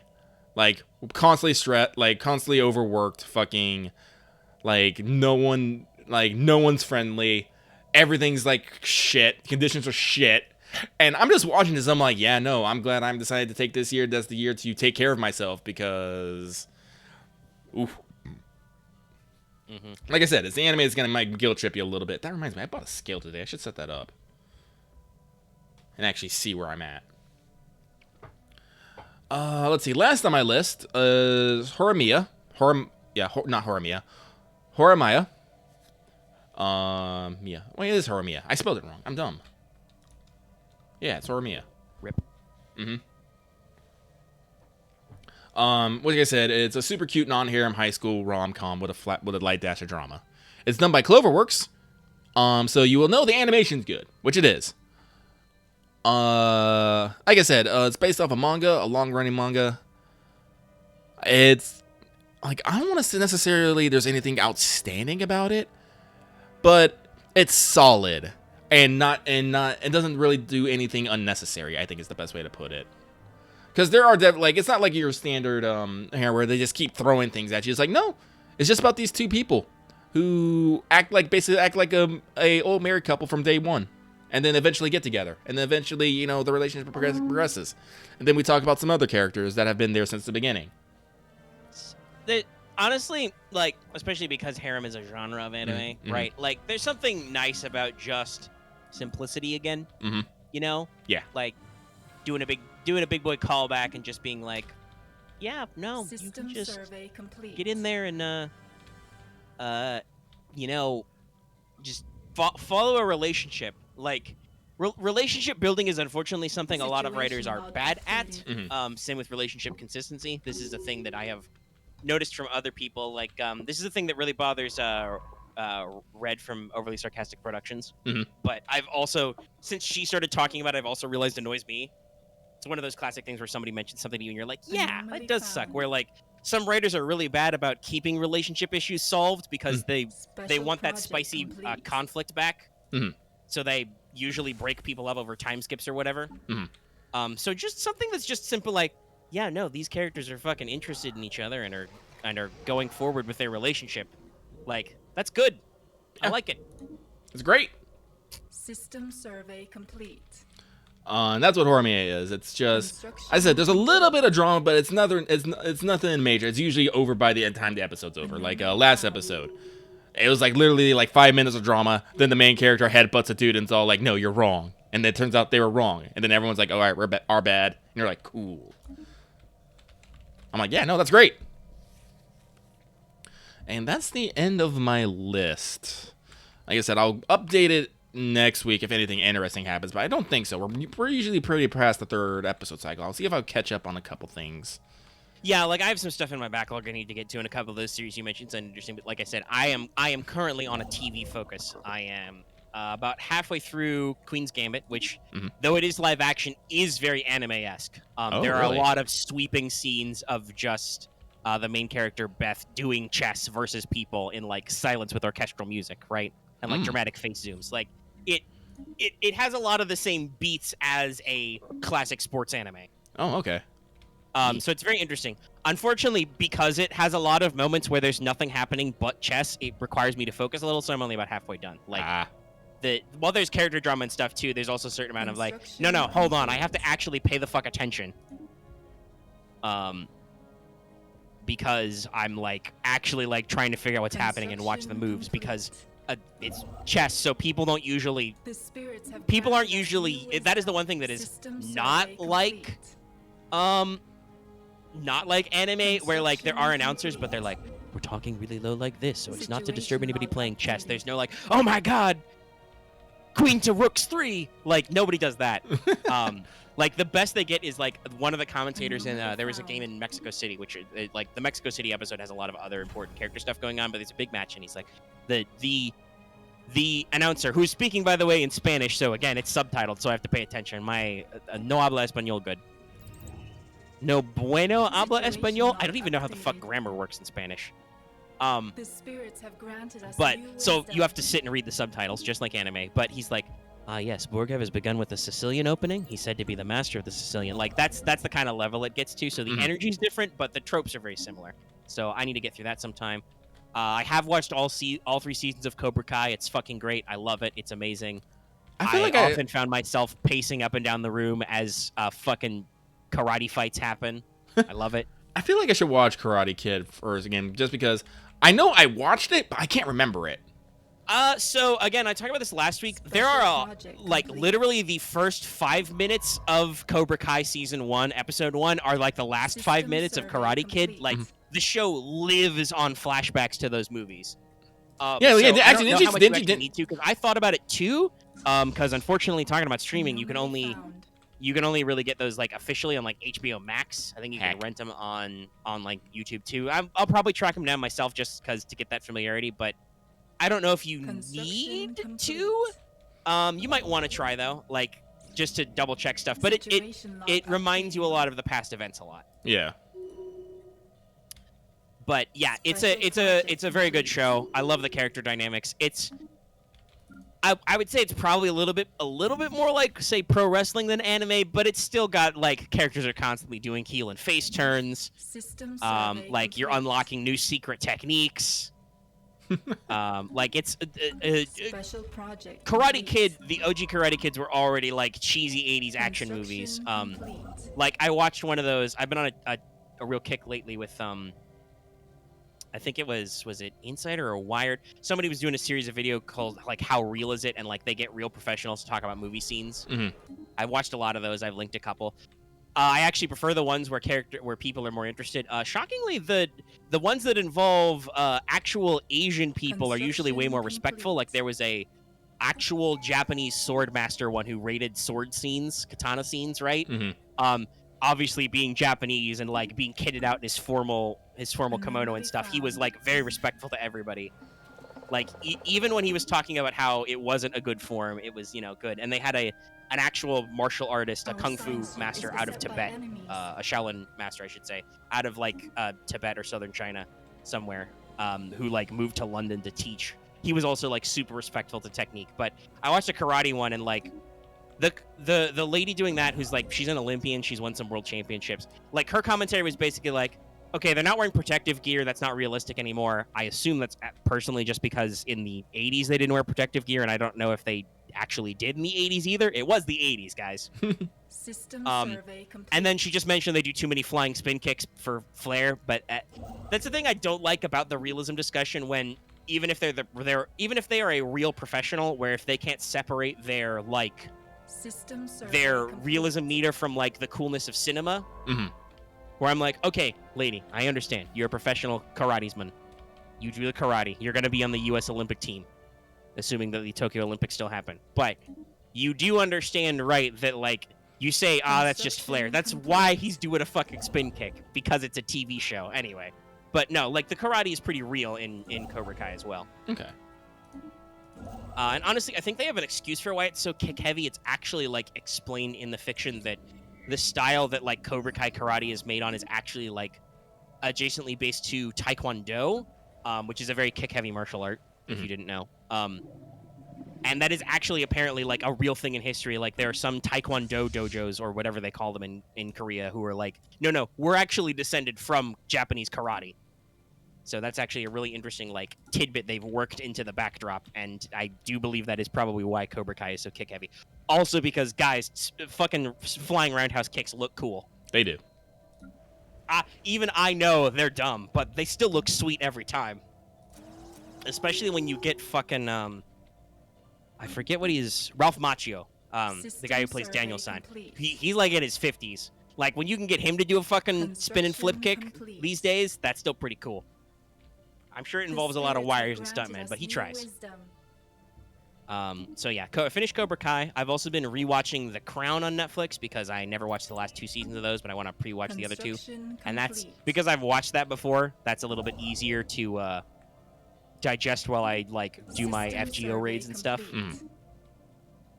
But there's definitely some other Netflix stuff I got to catch up on. I haven't been watching WandaVision yet. I will eventually, but they're still doing the Disney Plus thing where it's weekly, so I think there's only like 3 episodes out, so maybe I'll get into it like this week or something. And I can maybe report back on that to people. I should really watch Affinity War. Again, Probably. I keep forgetting to do it. I'm not good with movies when I can't go to theaters. I'm really not. Yeah, that's at least something to be said for theaters. They give you this very distinct timeline for stuff, right? Yeah. It's out in theaters, it'll be gone from theaters eventually, blah, blah, blah. Whole thing. Yeah. So yeah, I will check up on that. By the way, I did watch one of those How Real Is It videos that was by an actual like scholar of medieval weaponsmithing. And he was like, Mandalorian 10 out of 10. Like the way this guy lives in his armor and naturally uses his armor to protect his body, and like the way they treat armor in the show is like spot on. It's really, and I'm like, hey, that's cool. Okay, so that was, you talked about anime. I talked about TV stuff. I thought I wasn't streaming Stellaris. Why? I don't know. It's randomly stopped. Yeah, I don't know why it stopped. Was it because did you tab out or something to get your anime list or something? Maybe. Well, a lot of the stream would have been nothing happening. Unfortunately, which is gonna be the problem with this. Is when I talk about anime, nothing's gonna be happening. But meh. Okay. So I think the only other thing then is to talk about gacha stuff. We're in a couple of reruns right now, so there's like nothing to tell much about like Azure Lane or Arc Knights. I did do like I had a 10 pass lying around for Arc Knights. I did get Sushi Man and the new sniper. I did not get Thorns, but I don't know if I care. So yeah, like I said, again, in Arc Knights, I'm getting this feeling that like I probably shouldn't be rolling as much because I really don't care that much about a lot of these characters that all of a sudden I get incensed about. No, that's fair. And like that is a thing where I think there is even some controversy about this banner when it came out in China, where like the OG stuff, where like these characters on this rerun like weren't really introduced. Like what's his actual name? Jay, I think, Sushi Man. Well, he's the guy from shit, I can't remember the name of the Penguin Logistics guys. Code of Brawl, yeah. Like he's literally the knife guy, the fish seller, right? Mm-hmm. Like he's literally that character. Cool, we've met him already. I love to see him. Also, he's got a really fun mechanic. That's the thing I love about Arknight's units is how clever they are. But I think the rest of these characters are like new for the rerun, so they're not actually in the story. And a lot of people like objected to the idea that like, hey, you want me to roll on new characters that you haven't like justified or explained in the story at all? What's wrong with you people? Yeah. So yeah, no, like Arknights is definitely about like building up those character relationships and making you care, and then you get them. So like, yeah, no, like I said, I'm like, shoot, I might just save all the way to fucking Mudrock. Heck. Who knows? And you never know when a design will catch you out of the nowhere. Like, I gotta be honest, I zone out and filter out a lot of these, like a lot of comments about future units in like JP and CN and stuff. So, like, construction complete. Anomaly found. Like, yeah, it's definitely got a thing. But yeah, no. So, nothing really big on that rerun. I just did it because, like I said, I'm like, oh, Sushi Guy's in there. He's cool. I got one. That's fine. Actually, is doing the Emprian Tragicomedy rerun. I did a 10 spin and got a Pola. That's good. Yay. I've did like 3 10 spins and I haven't gotten any new unit yet, so I'm like, heck. Rip. This is the thing that kills me is like, yeah, it's a rerun. We're gonna add more units. I'm all like, no. That's okay. Sometimes those unit ends up permanent though, when they like go into war archives and shit. Yeah. Azulane is weird. Arknights is also weird. I've realized slowly over time, that while I wasn't paying attention, they've added a lot of units to the free recruitment stuff. And unfortunately, I hate it because they fuck up all my cool tags that used to be guaranteed. Like, you couldn't always get catapult in recruitment, and now you can. And so now I can't do AoE sniper because I get fucking catapult every time. I think Spot is a 3. Like, Spot's been in there for a while, but I never really thought about it until I like started paying attention to Arknights recently over the past couple weeks, and I'm like, oh yeah, Spot's a healing defender, isn't he? And he's a 3-star. That means I can't do that tag either. You can get Papakar in the free recruitment, and she's an AoE melee, so you can't do that cheap hack either. So I'm just like, wow, Arknights, on the one hand, cool that you're adding these low-star units to recruitment who were only previously available in headhunting, but also, fuck you, Arknights. This used to be my great way to get certs. Thank God there's still not 3-star specialists. I can always get good stuff on that one. Yeah, fast. But, yeah, there's not too much to talk about there. But a new gacha game came out that people are going apeshit over. Yeah. Princess Connect Redive, the sequel to the game Princess Connect. Which, I don't know when it stopped, but it stopped a while ago. Anyway, it's being published here by Crunchyroll Games. It was originally from CY Games of the big list that we did earlier. And it's fun. I like it. I enjoy it. That's the easiest way I can say it. Basically, we had a bit of a preview of it because they did have an anime for it by the same name. And I watched it. I really liked it. I'm busy narrowing my eyes at TV tropes. I like tried to double check OG Princess Connect, and they just have Redive as the actual thing. They don't have a link to standalone Princess Connect, so I gotta go deeper in this hole. Continue, Lucky. So basically, it's basic. I guess Wikipedia doesn't have a direct link. Man, I guess it must have been pretty obscure then. Yeah. Actually, I know I looked it up. Hang on, let me see here. It's not obviously available to me, so I'm trying to figure it out. Let's see here. Let's see if I can tell it to not include redrive the search or redive. Sorry. Let me see here. Ah, here it is. Princess Connect, the game. Let's see here. It came out, 2015. Yes. I am seeing that also. I don't know when it stopped, though. Yeah, maybe this is still going. Who knows? It could be. I'm gonna guess though that it was only JP side. I think. Yeah, it was. It probably was. Yeah, but let's see. Redive came out. let's see here, 2018. So it was in there for. So it was 3 years, and then they decided to do something else, I guess. Anyway, basics of the game is you're a dude, you play a game, you get trapped in the game. Oh no. That was Princess Connect. In Redive, you that same dude, but apparently you lost your goddamn memories. Some way, somehow. And now you don't remember that you're in the fucking game. Fucking amnesia, dude. Fucking amnesia. But, like I said, the story doesn't really go anywhere. You're just having a cute, good time with all the girls that you met, apparently, within the first month that you started doing this. And also, some of what I've seen from just the scant clips when Gacha Games is not muted. No offense to Gacha Games, but I am not planning on playing PrinkCon. No offense to it, just not planning. Don't have the time right now. Yeah. Lucky already had to think about dropping shit to get in there. No, but it's like, honestly, I will say it has enough systems to make it, if you want to knock it out real quick, you don't have to spend too much time on it.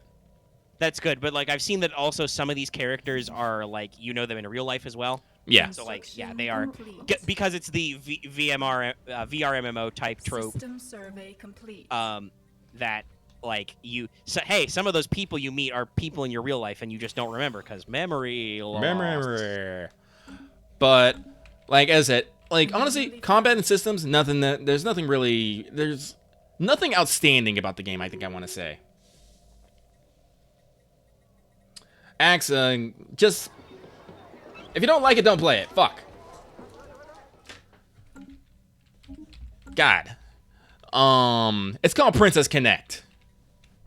Yeah, and I mean, if that was how it was originally set up with, so we were talking about like harem tropes and stuff. Yeah. Right? Like, you know, if that's how it's originally premised as like, hey, you're a dude, you're running into a lot of ladies. Like, have granted us new wisdom. Well, okay, so again, if you don't like it, quit. Don't give them money. Vote with your wallet, Axe. Don't demand that they change for you. That's what they're doing. Like it's just how things are. I like what Love said though. It's very funny. No, but like talk about a lot of these gacha games, right? That involve mostly all female casts. Not all of them do. There are a lot that have a wide variety, like Arknights, and you know even FGO has a fairly decent ratio. System survey complete. And if they do only have female preference, that's just because hey, a lot of historical characters and folkloric characters are dudes for some reason. FGO has a deliberate design goal to make more lady characters. Otherwise, their ratio would be way out of whack the other way.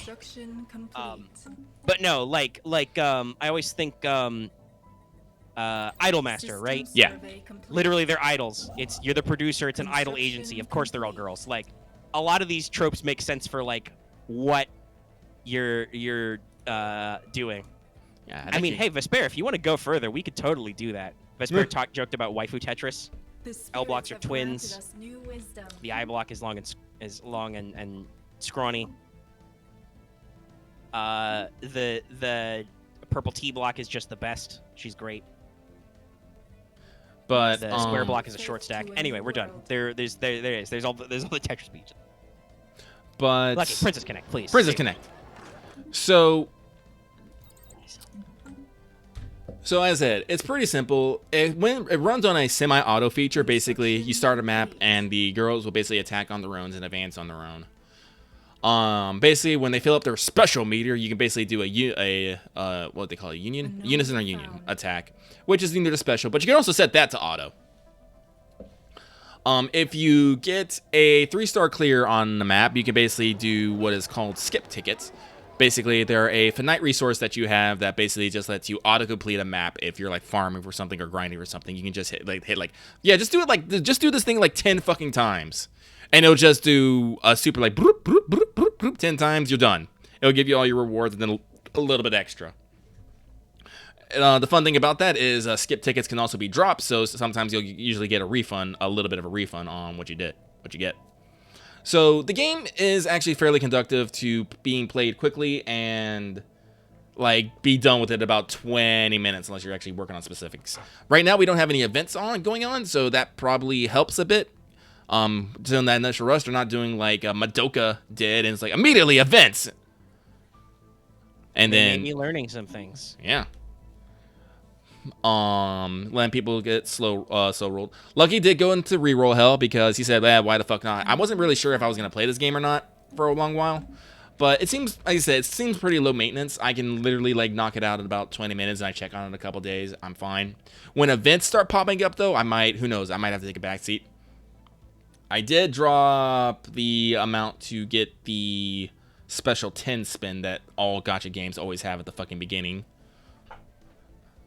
Yeah, your first hit is not quite free, but it's low enough that you can get in there and get some stuff. Yeah, like I said, I like the game that I'm not upset about giving it like $20. That's all. Like this game, it goo. Have $20. Yeah, that's generally the way you feel about free to play stuff. Like, yeah. Like honestly, like talking about like we mentioned Among Us earlier about PC games. It's been a little while since I played. It just doesn't have the same majesty without streaming. You know. Yeah. We'll probably still do something when that new map drops though. But Yeah. like.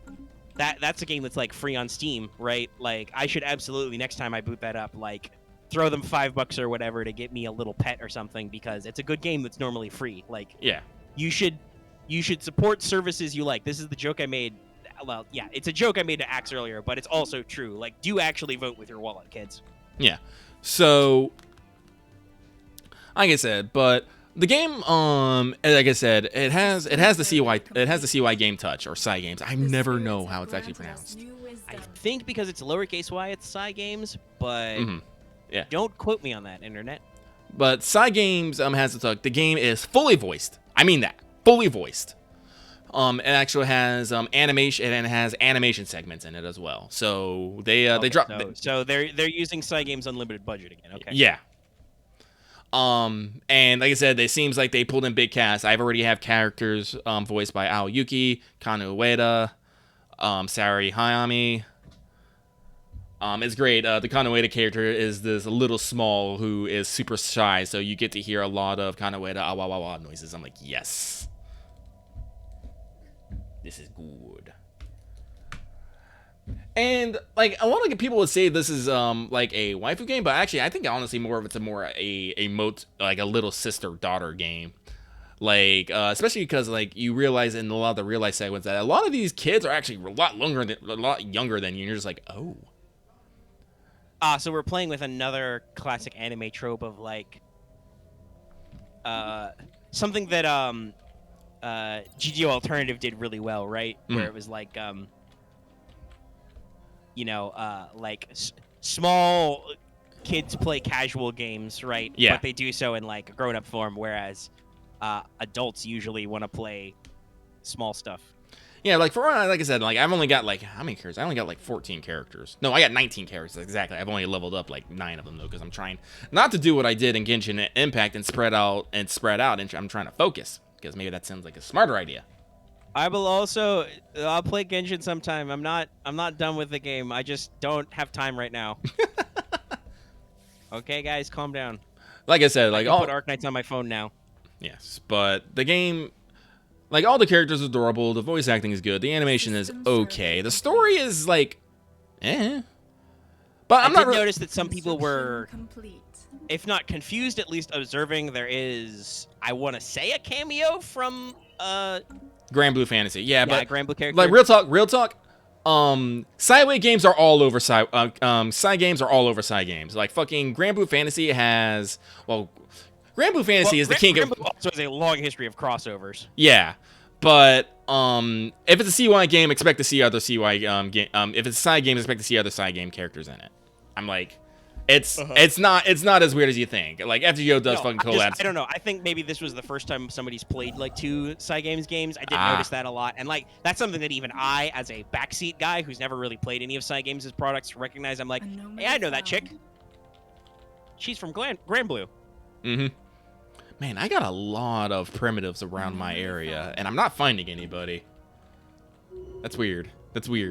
Maybe for once I did not get sandwiched between 2 other empires. Don't you talk to me about my Flumsloth. It's almost 11 o'clock at night, and so I've been talking about this before. I don't want to. There's nothing really to go into, but like for a couple of months, probably my grandpa's staying with us because lives by himself now up in the cold north, so it's warm down here in Florida most of the time. Most of the time. But we ordered a large pizza for the first time in like forever because we're feeding an extra human being. The spirits have granted us So I new had 2 wisdom. large size slices of Papa John's pizza, and man, big pizza, big.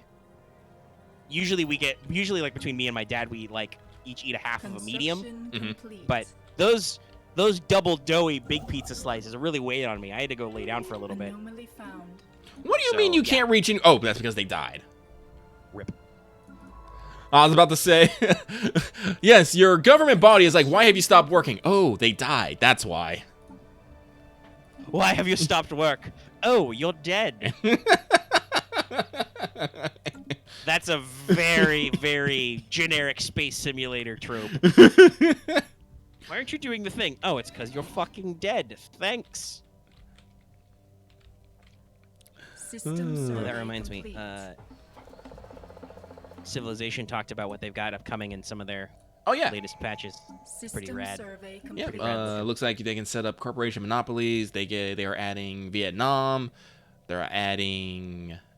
Wait, who are they adding? Kublai Khan Kublai as an Khan. alternate leader to a couple of things.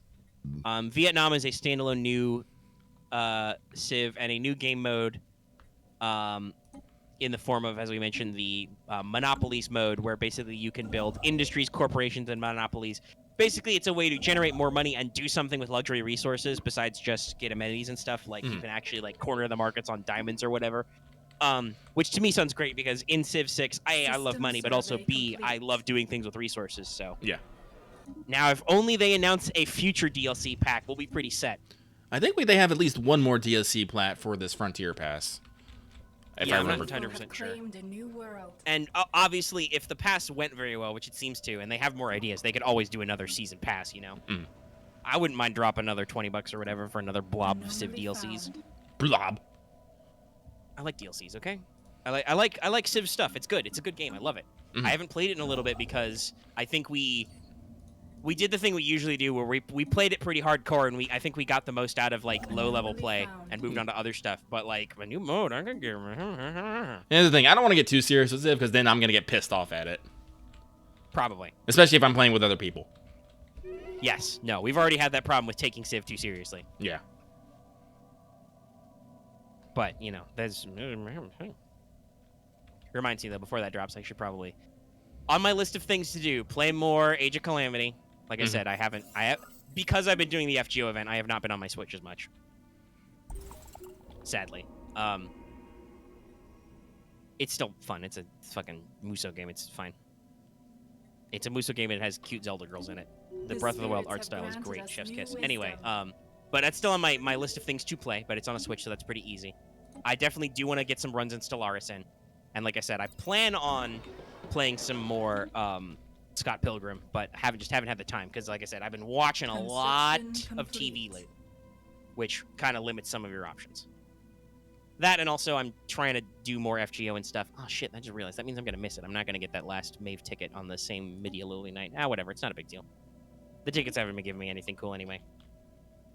Oh, this is the Fallen Empire. What y'all about? We were Xenophobe. cool, and then we fell. But also, The we might spirits have granted rise us up new again? wisdom. Nah, they can't. They literally can't. Actually, hang on. Yeah, lethargic leadership, unable to construct new ships. Empire in decline, Systems unable to out. conquer or so colonize they're planet. so they are fully in decline. Yes. Hey guys, Stellaris has a lot of really complicated systems spread throughout a lot of DLC. I've done some reading. Depending on what kind of factions you run into, like sometimes these guys can like.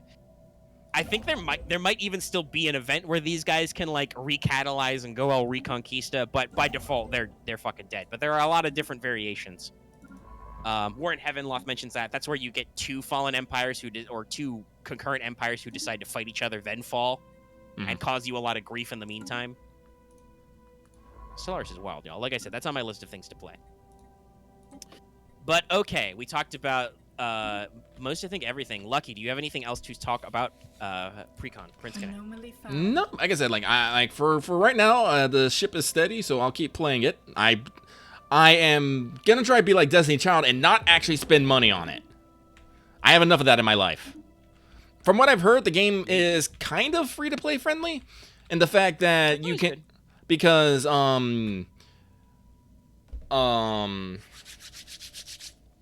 basically you can basically get most characters in game. Don't quote me on that, but basically you find basically little crystal shards of them. You basically trade them for characters, and there's variety ways to get them in different ways.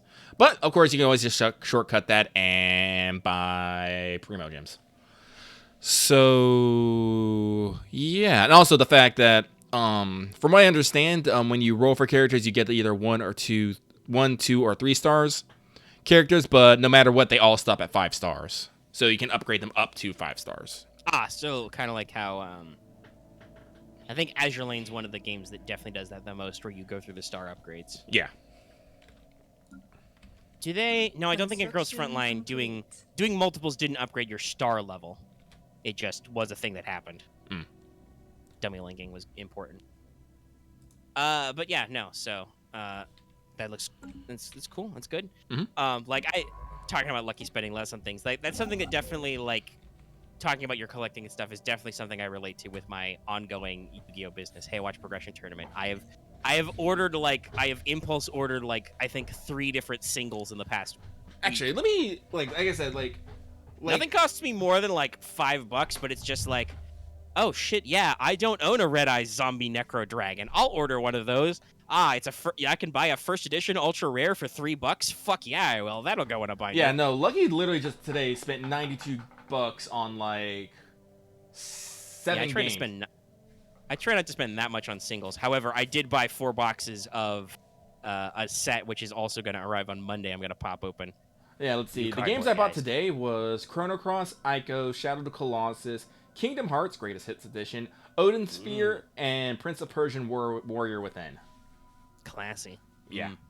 I like it. Good. Like I said, like, hang on, let me, well. That's a lot of good shit. I assume this is because you mentioned Greatest Hits. That's all the OG PS2 discs, right? Yeah, these are all PS2. Except for Chrono Cross, which is PS1. Because I've decided... Pretty sure I own most of those things you mentioned still. There's a couple of games I don't have on that list, but definitely some of those are like, Lucky has decided that... Like, at first I was going to just collect games of how important to me. And I was like, no, wait, I like collecting. If the game even interests me in the slightest, I'll keep it. So my collection has pretty much almost doubled in size, and my shelf is literally buckling under the weight. Tomorrow I'm actually taking some time out of my day to install, like, I gotta move all my figurines off my top shelf, and I'm gonna install a second shelf on there so I have 2 more shelves to put fucking games and books. Yeah. But yeah, no, I have literally 3 shelves just filled with video games spawning from... let's see, what's my earliest generation? Oh yeah, that's right, I was able to get a copy of Metal Gear for the Nintendo. Nice. Yeah, but let's see, so technically, yeah, Nintendo, but it jumps to N64 all the way up to PS4. Yeah, I got GameCube games in there now, PS1 games, PS2 games, PS3 games, N64, Nintendo DS, 3DS, Switch. I have a Wii game. I have 2 Wii games in there. And I think that's the breadth of it, but like I said, Lucky is slowly putting together a list of games that he wants to add to his list because, like, speaking of good things happening to me last week, I work at Goodwill. I find a lot of interesting games in there, although now that I'm exploring other things and maybe I won't spend so much at fucking auctions anymore. I was telling my boss was like, hey, why are you always bidding on video games and stuff? And I was like, oh, it's like, I plan on making a big old collection. And she was all like, oh, really? Here, well, do you just want this old GameCube and like 20 games that no one's using? And I was like, yes. And sure enough, next day, she literally just brought me a purple GameCube, 2 controllers, and like 22 games. So now I got, let's see here. I got Twilight Princess. I got Wind Waker, Luigi's Mansion. I have 2 Mario parties. I got Fire Emblem, Path of Radiance, Tak and the Power of Juju, Billy Thatcher, Dragon Hatcher. What is that one? Oh, Super Mario Sunshine, a couple Star Wars games, Sonic Adventure 2. Like, and Animal Crossing. So I'm like, yeah, like, so... I'm like, shoot, man, like, maybe, like, collecting video games aligns with my fate some way. Because... hey, collect what you want, man. Yeah. You gotta live your best life. Yep. And what's that skit we love? Treat yourself? Yep, treat yourself. Actually, I'm gonna go find it. What was it, Poo Pie?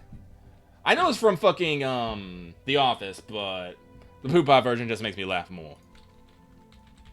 Hey guys, on air, I'm also, just because I thought about it, I'm gonna order like $5 more of singles. And I need to let Vesper know that I'm ordering premium gold rares I didn't get out of maximum gold, so you can suck it. Vesper's a little bit of a snob about it. They don't like the premium gold rare, which is the gold foil. They've got like a gold foil border and like they've got almost like a metallic kind of like tint to them and a lot of gold flare effects. I like them because actually for cardboard they're very solid. They're like laminated on the front and feel like really sturdy and cool and slick. Well, Vesper's an animal. Facts, true facts. She can deny. Well, actually, I don't think she ever denies it either. No, Vesper does not deny it. Let's see here. The power of reprint sets. Because I still have like 3 copies of Cyframe Driver. Oh, here it is. So I can do the meta thing. 3 words. Still send access copy. More emails and more texts now. But whatever, I don't care. Collecting. Listen, I already know I'm gonna buy another binder as soon as they release that Dark Magician Girl, the Dragon Knight binder and Matt. I'm there. I know what I'm about. Lucky knows what he's about. I know what I'm about. Treat yourself. Treat yourself. Oh man. But yeah, no. But like ever since I started playing 13, I was like, yeah, you know what? I'm gonna get all the fucking games. So that's when like I said, I got Dragon Crown. I got Dragon Crown Pro though. The thing about me collecting is like if I find like an older version of it, I'm still gonna get it. Like if I find like you mentioned Shadow of the Colossus. That's a game I've bought like 3 times. I still appreciate it every time. It's cool. Yeah. Like, and if I can, I'm gonna go with the original black labels of games, not the greatest hits, just because, you know, just a little bit older. But other than that, no, it's like I also gotta tell myself to not spend as much either, because I literally just spent $92 on like 7 games. Oh yeah, no, like I said, that's the thing I relate to most with like your semi out of control gacha spending or like your video game habit. Like I said, I relate that to Yu-Gi-Oh these days because that's just I think Lucky, honestly, what it is, especially like for you in video games and you with the Yu-Gi-Oh, is it's us remembering when we were poor school children. Yeah, nope. Right, and we only had a few dollars every week in allowance. Like, yeah, I could afford to buy like a booster pack of Yu-Gi-Oh every week from the Walmart, but that's not like, oh my god, I can go online and order fucking singles of whatever I want. And because the Yu-Gi-Oh this are animals, it doesn't matter how cool the rarity is, it matters how meta the card is. Yeah. like literally, this gold rarity set that just came out, it's called Maximum Gold. I bought like 3 boxes because I bought like 1 and then I was like, holy shit, I love this effect. I want more of these cards, right? Yeah. And I got some cool ones in there, but I'm ordering some more singles because they're nice. And like sometimes stuff is expensive because of short prints. Like I wanted to buy some Dragon Maid cards. In their OG printing, a lot of them were short printed, but now some of them have been reprinted in this gold rarity set. They're way cheaper.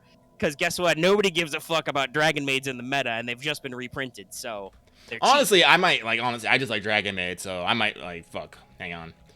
I might get, show me where you buy them, because I might just buy Dragon Maids just for fucking having Dragon Maids, y'all. I usually go to tcgplayer.com or Amazon. Okay. I'm just literally going to pull up the Dragon Maid fucking card set, and I'll just get it all. Yeah, like some of those OG cards you'll find will be really expensive because, like I said, they were short printed, so they're physically rare. But like you can buy the current reprints for like $1. Yeah, and they're very shiny and gold. Meanwhile, Eldritch the Golden Lord, who's not any more rarity, he's obviously just very blinged out. He's part of a meta deck right now, or a meta deck archetype. So yeah, he's like $20 on Amazon or TCG Player, even though he's not any rarer than any of these other reprints. It's just because people know he's in demand. It's the Yu-Gi-Oh economy is real funny sometimes, and I love to laugh at it because I am very much for like, you know, collecting. Oh yeah, no, there's like all kinds of stuff where it's just like, yeah, it's funny. Like, let's see, I got actually lucky. I own 3 copies of House Dragon Maid, but they're in different rarities because 2 of them I got out of Mystic Fighters. Check that out on our channel. The other one I got out of Maximum Gold. But like, nah, there's like, and the art's all pretty good. I think they even said that in the OCG, the Japanese version of the card game, they got the approval. Like the guy who made Miss Kobayashi's Dragon Maid actually like looked at these cards and was like, "Yeah, that's cool." Because Cool. in case you didn't know, these are very obviously inspired by that manga/anime. Well, of course. I'm sorry, Cool Kyo, the author. Oh man, he's great. He's fucking great. What happens when you draw porn and people like it enough that you get like non-porn stuff, but you still draw porn? I mean, that happens with a lot of manga artists. They break out in the doujin scene, basically, erotic or otherwise, and then people are like, "Hey, your art's gotten pretty good. Do you want to just draw for realsies?" Yeah, sure. Actually, like, yeah, I own. Hell, isn't. Well, yeah, Dragon Maid just doesn't have a storyline. They're just an archetype. They are meta, though, kind of. They're Dragon Maid decks that like top tournaments and stuff. So I think they like blend other stuff in there, but dragons are good. Dragons will always be good in Yu-Gi-Oh. They will never stop being good. But yeah, no, like, hell, one of your favoritist internet artists / VTubers, didn't Pochi get started doing like isn't there an explicit version of Elder Sister one? Yeah, no, she still does it. She just released the latest doujin like last month. Yeah, so like that's keeping in mind that in addition to this, Pochi also is an independent VTuber who also did one of the Hololive India designs. And is collabing with Hololive EN. She has a wait. Did she already do the collab with Ina? No, I believe somebody linked this tweet earlier that it's still planned. Pochi Sensei and Iofi, who does art on the Indonesia side. So yeah, that's gonna be cool. Lucky's in his Mary Poji phase right now, but right now he needs to get sexy and rich. And learn Japanese. Which will probably require me being rich.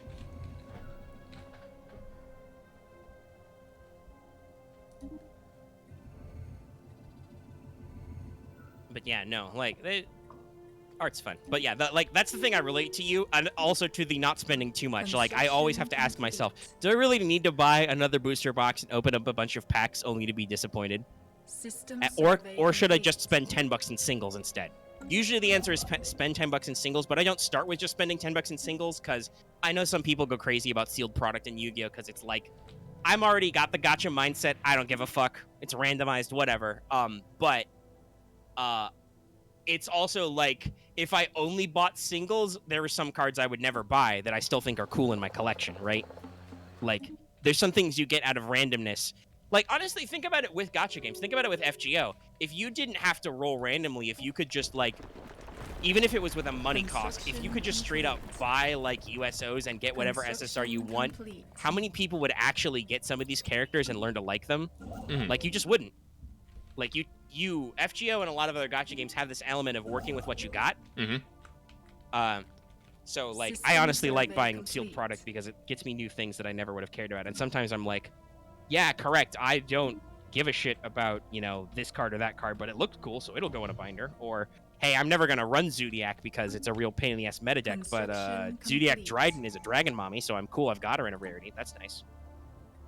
Also, I have gotten lucky with Yu-Gi-Oh! Polls. I've got some, like, extremely rare alternate rarities, right? I've talked about my Starlight Rare before, and I got a Collector's Rare in the last pack, which is, like, really rare. Hey, if I didn't buy sealed product, I'd never own those because those go for, like, literal hundreds of dollars. Like, I'm pretty sure if I really wanted to, I don't, because it's actually a card I want in my collection and I like, and also it's cool because it's my only Starlight Rare. But if I sold off my Starlight Rare, I would probably remake every single dollar I've spent on Yu-Gi-Oh! And then some. Oh, wow. Possibly in my entire life. Like, shit, dude, no. Like, these special rarities go for a lot. So, yeah, I don't know. Anyway, I think we were about wrapped up there. Yeah. And yes, Axe, I know you're making that joke. That's why I said I already own a PC. I don't need $800 just to buy a graphic card. I'm not kidding though. That's actually my Starlight Rare Dogmatica Ecclesia. Actually, is like last I checked was rated at over $800. It's wild, guys. That's my secret retirement money. Not that I want to part with her. Like I said, it's a card I like, but well, also Dogmatica are meta Axe. That's the other thing. So That's a super rare rarity that is in meta decks. That's, again, like I said, people are... The Yu-Gi-Oh market is weird, and Konami knows this. Konami knows how many packs of sealed product they can make you buy by bumping up rarity on shit. Anyway, we're talking about nothing right now. We've been going for over 3.5 hours. It's reset time in FGO. Lucky, are you ready to wrap up this show? I'm ready to wrap up this show, and I think did I break my streak again? Please don't tell me I broke my streak again. I hope you didn't break your streak again. Did you not log in at all yesterday? I can't imagine you wouldn't have. Well, no, here's the thing. Or today, I guess, technically. Yeah, here's the thing. If I haven't landed on, like, from ranking, because, again, 8 p.m. to 8, well, for me, 8 p.m. to 8 p.m. That's a little weird. It's a little weird for me. That's true. That is a little weird with the way it is right now. I could see that. It is especially when we record, I usually don't, like, I would, like, I can guarantee I played at work, but, I said, that's before it. Special project. True. Complete. Maybe you didn't. I don't know. That'd be a bummer if you did. And that's the thing that kills me. It's like, yeah, I can play at work, and like usually like, but on the weekend I record, and that distracts me. I usually have to remember like in the morning. But let me see here. Yeah, I broke it. God Rip. damn it. Oh. All right. Well, I think on that note, it's time to go. Yeah. As I flex my wrist and stuff, because we've been sitting here for a while. It's time to get on, get with stuff. I gotta edit this thing and post it and stuff. And remember to set it as a premiere, probably. Anyway, hey guys. If you're watching this episode on YouTube, be sure to give this a like if you liked it. If you have any comments, leave them in the comment section down below. We were a little lean on comments on What's Up last week. I'd appreciate if you could bump those rookie numbers up. You can also join us on our Discord. That link is always in the video description and on our channel page. You can also subscribe to our channel if you haven't already to always get our latest videos, get ongoing stuff. Like, hey, probably sometime next week I will actually like spend 15 minutes playing that RE8 demo and upload it for y'all. You know, you get to hear me cuss and scream at stuff probably. Have fun with that. Yeah. So sub to make sure to get that. Also make sure to hit that bell for notifications so you always know when we post a new video. You can also join our channel. I don't know if Lucky has noticed, but I finally did that thing I said where I made really cheap, shitty custom membership badges.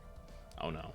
I slightly edited the FGO star and then made them different colors. I did this all last night, by the way, which is why they're a little weird. I kind of wanted to do different, like, metallic tones, but that would have been a lot of extra work since I didn't find a good shortcut for that. I may still go back and do that. Or Lucky may just get annoyed seeing them all the time and do his own thing. We'll see what happens first. We'll see who gets annoyed by it first, me or him, and who fixes it. But for now, I actually uploaded those, and you can get those by being a member on our channel. Memberships, join now. You can also support us on Patreon, like we said at the front of the show. You can get access to this episode early in audio format for as little as $1 a month or $10 a year. And you can get lots of other goodies, too, at higher levels. It really helps us out, especially since we can't get Super Chattos at this time. So, that's everything. We will see you guys next week for more What's Up. Be sure to tune into Let's Take FGO, which came out previously already, if you haven't seen it. And like I said, look forward to some extra future videos during the week and stuff. All right. Goodbye, everybody. Goodbye. I need to set like an hour, like a 7 p.m. timer. Just like, log in. Log in, damn you. Do it. Stayed in. All right, that bit didn't stay in, but the bit before that bit stayed in.